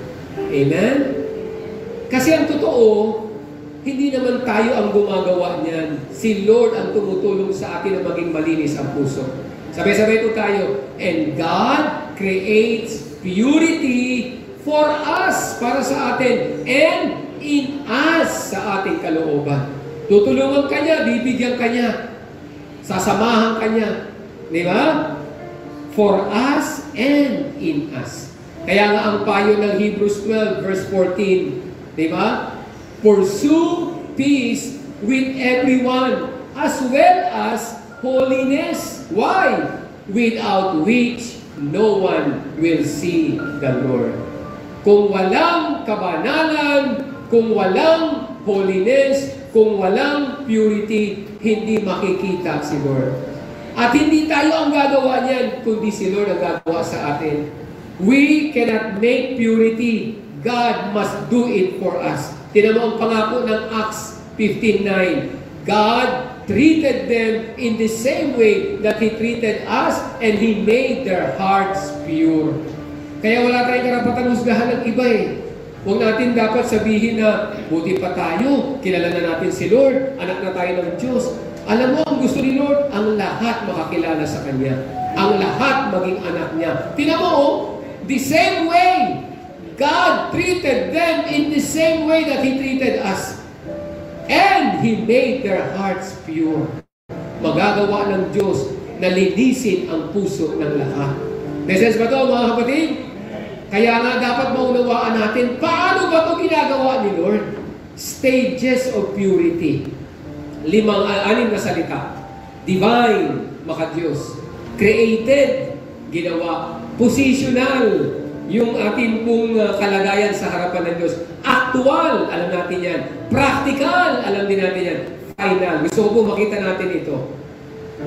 Tinan mo ang prayer ni David. Psalm 51:10. Create a pure heart in me, O God, and put a new loyal spirit in me. God is the one who purifies the heart, and the instrument with which He cleanses it is faith. Ang part natin ay magtiwala. Handa ka bang magtiwala kay Lord? Mabilis lang po ito. Gusto ko lang maipaunawa sa atin. Paano ginagawa ni Lord? At asan talaga yung ating pananagutan? Ano ba yung part natin? Sa 6 na yan, ang ating dyan, yung 5, practical. Isa-isahin natin. Divine. Divine purity. Kay Lord lang yan. Si Lord lang ang talagang banal. Siya lang po ang banal talaga. This is the holiness belonging solely to God, inherent in His nature. Ang Diyos ay hindi mo dapat pag-isipan ng masama kasi Siya talaga ay punong-puno ng kabanalan. Pag may problema ka, huwag mong isisi sa Diyos. Kasi Siya ay banal. Walang ni anino ng marumi sa Kanya. Lahat sa Kanya ay malinis.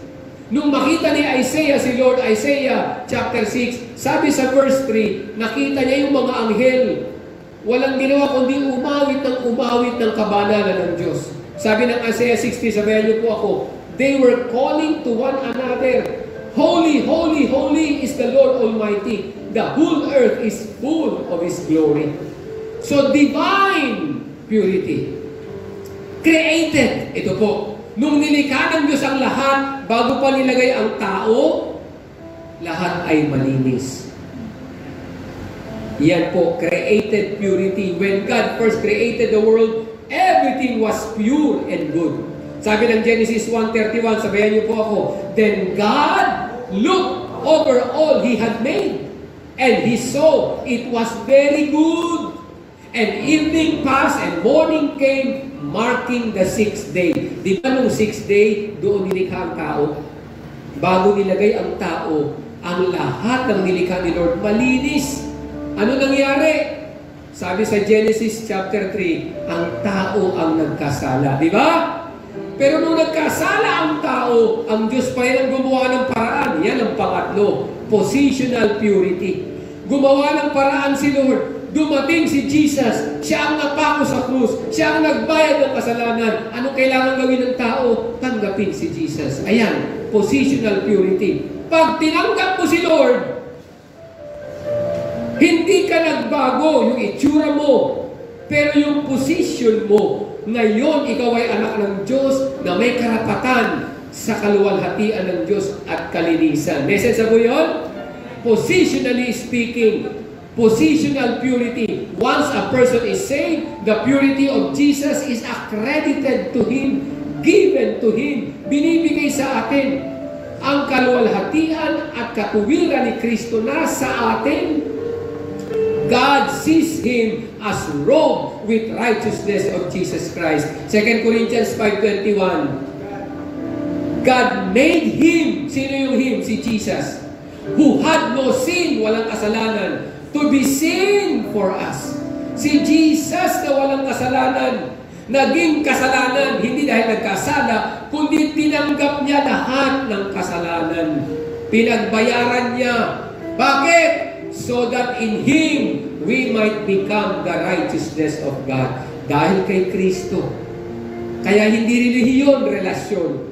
Kaya tama ang sinabi ni Jesus sa John 14:6. Ang sinabi ni Lord, ako ang daan, ako ang katotohanan, ako ang buhay. Wala makakarating sa Ama kung hindi sa pamamagitan ko. Kasi si Jesus ang ating katwiran. Di ba ang ganda? Divine, created, positional, may actual. Ito na. Ikaw ngayon, dahil na kay Kristo ka, binabago ka, isa kang bagong nilalang. It's not just a declaration of God that we're pure, it's also a reality by the deposit of God's Spirit into our lives. Nung tinanggap mo si Jesus, ang tinanggap mo ay ang banal na Espiritu na nananahan sa iyo ngayon. Kaya kung sakaling hindi mo pa nagawa yun, pwede mong gawin kahit sa ang lugar. Ang mahalaga, tama ang iyong puso. Pwede mong sabihin, Lord, patawarin niyo po ako. Ako na lang lagi ang nasusunod sa buhay kong ito, kaya ako nagkakaganito. Pumapayag po ako na ikaw na ang aking maging Panginoon, maging manunubos. Yung kinanta natin kanina, di ba? Ligaya ng buhay. Di ba? Kung si Kristo, di ba, ay nasa iyo po, ang manunubos mo. Payagan mo siya ang maging manunubos mo. Ibigay mo ang puso mo kay Lord. Actual purity yan. 2 Corinthians 5:17, sabay-sabay. If any man is in Christ, he is a new creation. The old is gone. Behold, all things become new. Actual purity. Okay? Number 5 is practical. Ito na tayo. Practical purity, yan ang ating pananagutan. Yan ang ating hamon araw-araw. Here is the challenge. It is at this point that we must live out our lives in purity. Yan ang papel natin. Yan ang pananagutan natin. Yan ang ibig sabihin ng buhay Kristiyano. Ganito po, meron ako isisa sa inyong doktrina ng Biblia. Nung tinanggap mo si Lord, ikaw ay inampon. Ang tawag doon ay doctrine of adoption. Anak ka ng Diyos, inampon ka. Pag dumating si Kristo, ang tawag doon ay glorification. Kasama kang luluwalhatiin. Ano ang nasa gitna? Ano ang buhay natin ngayon? Ang buhay natin ngayon, ang tawag dyan, ay doctrine of sanctification. Ito yung dito ka binabanal. Hindi ka perfect. May mga tukso. Pwede kang madapa. Pwede kang magkasala. Naintindihan niyo mga kapatid? Tinanggap mo na si Lord. Pwede kang takutin ni Satanas na hindi totoo ang nangyari. Sa tuwing ikaw ay madadapa. Kaya nga kailangan mong makita araw-araw practical purity. Ikaw at ako ay dapat tanggapin ang ating pananagutan. Ano ang payo ni Pablo? 2 Corinthians 7:1. Let us cleanse ourselves from everything that can defile our body and our spirit. Let us work toward complete holiness because we fear God. Napakahalaga ng may takot sa Diyos. Ayan o, we need to live obediently and responsibly before God. Sumusunod at may pananagutan. Kausaban tayo ni Lord, kailangan mong makita, ikaw ay may pananagutan na ilayo ang sarili sa anumang makapagpaparumi sa iyong buhay. Katawan mo at espiritu mo. Hindi ka pinagbabawalan, kundi nakikita mo, gusto ni Lord linisin ang buhay mo. May divine purity, created purity, positional purity, actual purity. Yung papel natin, practical, ikaw. Kasi malaya ka eh. Kasi binigyan ka ng free will. Hindi ka robot. Kailangan mong gawin yung part mo. Let us cleanse ourselves from everything that can defile our body and spirit. Yan ang kahulugan ng buhay Kristiyano. Sanctification. Mula nung tinanggap mo si Lord, inampun ka, adoption. Hanggang pagdating ni Lord, glorification, kasama tayong luluwalhatiin. Ang papel natin, laging magpakabanal. Obediently, responsibly, practical purity. Kaya nga, ito ang ating focus, ang goal natin. Hindi masasayang ang ginagawa natin kasi mayroong final purity. A day is coming when we will be totally cleansed and purified, standing holy before God. Amen? 1 John chapter 3, verse 2. We are already God's children, but He has not yet shown us what we will be like when Christ appears. Positionally, di ba? Positional purity, mga anak na tayo ng Diyos. Actual purity, nasa atin ang banal na Espiritu. Bagong nilalang na tayo. Amen? Pero hindi pa natin alam kung anong mangyayari. Kasi yung final purity, ayan, but we do know that we will be like Him, for we will see Him as He really is. Pag nakita na natin ang mukha si Jesus, tayo ay magiging katulad niya. Yan ang ating pag-asa. Yan ang ating pinagtitiwalaan. Kaya magpakatatag.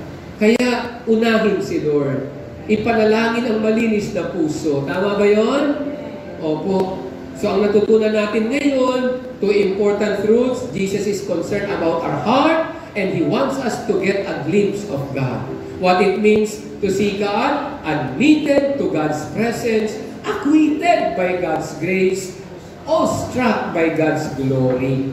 Yung stages of purity, divine, created, positional, actual, practical, final.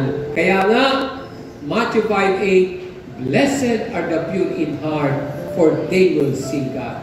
God blesses those people whose hearts are pure, they will see Him. Ang Tagalog, pinagpala ang mga may malinis na puso sapagkat makikita nila ang Diyos. Nag-enjoy po ako, nag-enjoy ba tayong lahat? Maraming salamat sa inyong masagang pakikinig. Magpanalangin tayo, magpasalamat kay Lord. Amen? Halika, tumayo tayo sandali. Gusto ko po kayong ipag-pray. Mag-pray po tayo. Tayo po ay, pati yung mga nanonood po, sandali po tayo pumikit. Itungo natin ang ating ulo at ang ating puso. Ilagay natin sa presence ni Lord. Let us place ourselves in God's presence. Kasi sabi ng Biblia, kung saan may 2-3 nagkakatipon na ang pinag-uusapan si Lord, nariyan siya. Kasama natin. God wants to bless all of us. Habang nagpe-pray po ako, pwede ka rin mag-pray. Pwede mong isuko ang buhay mo kay Lord. Pwede mo ipagkatiwala. Kalimutan mo na ang nakaraan. Huwag mo nang pahirapan ang sarili mo sa mga hindi magandang nangyari sa nakaraan. Hayaan mong linisin ka ng Panginoon. Aalisin ang anumang mga sumbat ng budhi. Yung mga guilt feelings, papalitan niya ng assurance, katiyakan ng kanyang kapatawaran. Hayaan mong balutan ka ni Lord, balabalan ka, yung balabal ng katwiran. Yung ikaw ay damitan ng katwiran, kalinisan at kabanalan. Yes, Lord. Salamat po. Hindi nyo kami tinatrato ng ayon sa aming mga pagkakamali, ayon sa aming kahinaan, kahit mga kasalanan. Ang humihingi ng tawad, pinatatawad niyo, Lord. Ang nagpapakumbaba, itinataas niyo, Lord. Ang nagsisisi, nililinis niyo. Yan ang nais namin gawin. At tulungan niyo kaming makasanayan araw-araw. Yung walang nakakakita. Yung sinabi ninyo na pwedeng sa loob ng kwarto mananalangin sa iyo, tumatawag sa iyo. Tinutulungan mo kami. Panginoon, tulungan mo, Lord, ang bawat isa na araw-araw ikaw ang pipiliin. Pipiliin ka namin araw-araw. Tulungan mo kami. Panginoon, hayaan niyo pong ang aming mga buhay ay mapuno ng pagsunod sa inyo, mga salita ninyo at kalooban ninyo. Lalo na yung practical purity, yung 2 Corinthians 7:1. Tulungan mo kami, Lord, na aming piliin na maprotektahan kami sa anumang magpaparumi ng aming katawan at espiritu. Salamat, Lord, sapagkat nariyan ka para tulungan kami. Pagpalain niyo po, Lord, kaming lahat dito sa sanctuary, Adults Church, pinagpipwede namin ang Children's Church, Lord. Maging lahat ng mga nanonood at makakapanood pa ng video na ito ng ibang oras, ibang araw. Lord, sa pagsabay sa panalangin ay paghimalaan mo ang aming mga buhay. Salamat po, hindi ka nalilimitahan ng panahon o ng lugar. Ikaw ang ever-present God. Lahat ng oras at sa lahat ng dako. Ang tumatawag sa iyo, Panginoon, ay iyong tinutugon. Sabi niyo yan, Jeremiah 33:3, call unto me, I will answer you. Ang pangako niyo pa nga, Lord, ipapakita niyo ang mga kamangha-manghang bagay. Paghihimalaan niyo ang aming mga buhay. Salamat po, Lord. Walang ibang dapat hangaan kundi ikaw lang, kaya ibinabalik namin sa iyo ang lahat ng mga papuri at pagsamba.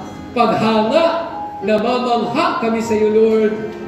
At Panginoon, kayo rin po, Panginoon, ang aming inaasahan araw-araw. Magbabantay, magtatanggol, maglilinis, maghihimala. Salamat po.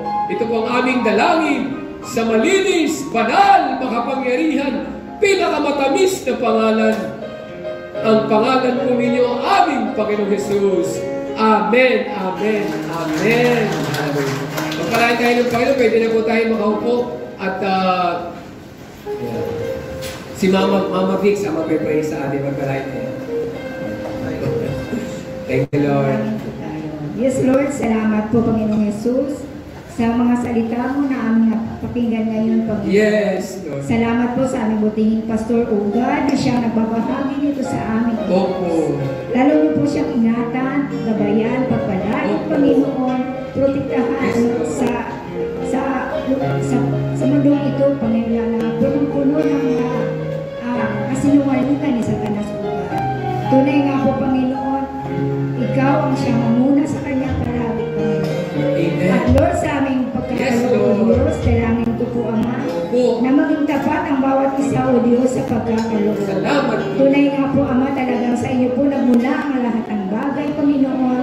Lahat ng pinagkukunan namin ang Opo. pinagkakitaan upang magustusan ang pangangailangan araw-araw, O Diyos. Lord. Sa iyo namin pinagkatiwala ang mga anak buhay ng iyong mga anak. Amen, Lord. Mga negosyo, Panginoon. Yes. Trabaho. Ano, Yes. Lord, ang pinagkakitaan ng inyong mga anak. Yes. Ay pinagkatiwala po namin sa inyo, O God. Tunay nga po ang mapagpalain niyo po kami sa Diyos. Yung mga naghahanap din po, Panginoon, ng trabaho. Opo. Tunay nga po, Panginoon, bigyan niyo po sila ng trabaho na naayon sa inyong Yes, Lord. Panginoon. Ama, maraming salamat na po, O Diyos, sa inyo na makapapuri para mara pagluluwalhati sa pangalan mo lamang aming Panginoong Jesus. Amen. Amen. Pagpalain tayo ng Panginoon. Tuloy po tayo magtapat at buong dala. Bigay natin kay Lord.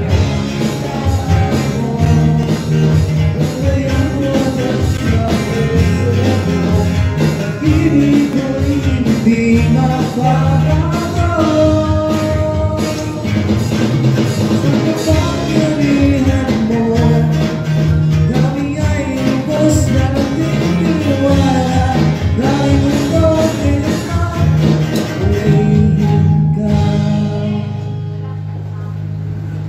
Amen. Thank you, Lord. Okay.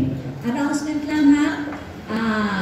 Sa March 28, meron po tayong Bible study sa Talon. Yung mga taga-Talon. Opo, yung mga taga-Talon. March 28 yun. Ayan. Oo. Ayun, nasa live streaming yung iba dyan. Okay, March 28, Friday yan. At syempre, Teens Fellowship sa March 30. Okay, March Last 30, Sunday. Teens Fellowship.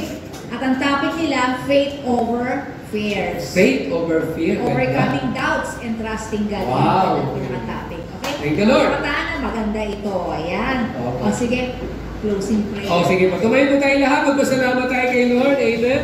Sa lahat po ng mga magse-celebrate ng birthdays, batiin natin ang happiest birthday. Amen po. Pati yung mga nagse-celebrate ng anniversaries this week. Wala mo tayo ipagpapilit sa harapan. Let's just thank the Lord for His goodness. Amen. Opo, mahal naming Ama, aming Panginoong Jesus, O Holy Spirit, nagpapasalamat kami, Lord, sa isang mabunga, mapagpala, at pinaghimalaang pagtitipon at pangangaral ng iyong salita. Pagpalain niyo po ang bawat isa, Lord, kami dito sa Sanctuary, Adults Church, Children's Church, maging lahat ng nanonood at makakapanood pa po, ay pinapahayag namin na ang buong linggong darating ay linggo ng pagpapala at himala sa aming mga buhay at pamilya. Pinagpapray namin, Panginoon, maging ang bansang Pilipinas, yung sinabi sa Psalm 33 verse 12, mapalad ang bansang ang Diyos ay ang Panginoon. Blessed is the nation whose God is the Lord. Pagpalain niyo po ang bansang Pilipinas, O Diyos. At hayaan niyo po, Lord, maghari ang kapayapaan sa aming bansa at sa lahat ng mga pamilya. Thank you, Father God. Thank you, Lord Jesus. Thank you, Holy Spirit. In Jesus' name, Amen. Amen. Amen. God bless you po. Magpalain tayo ni Lord. Laging magmahalan at laging magpasalamat sa Panginoon. God bless us all.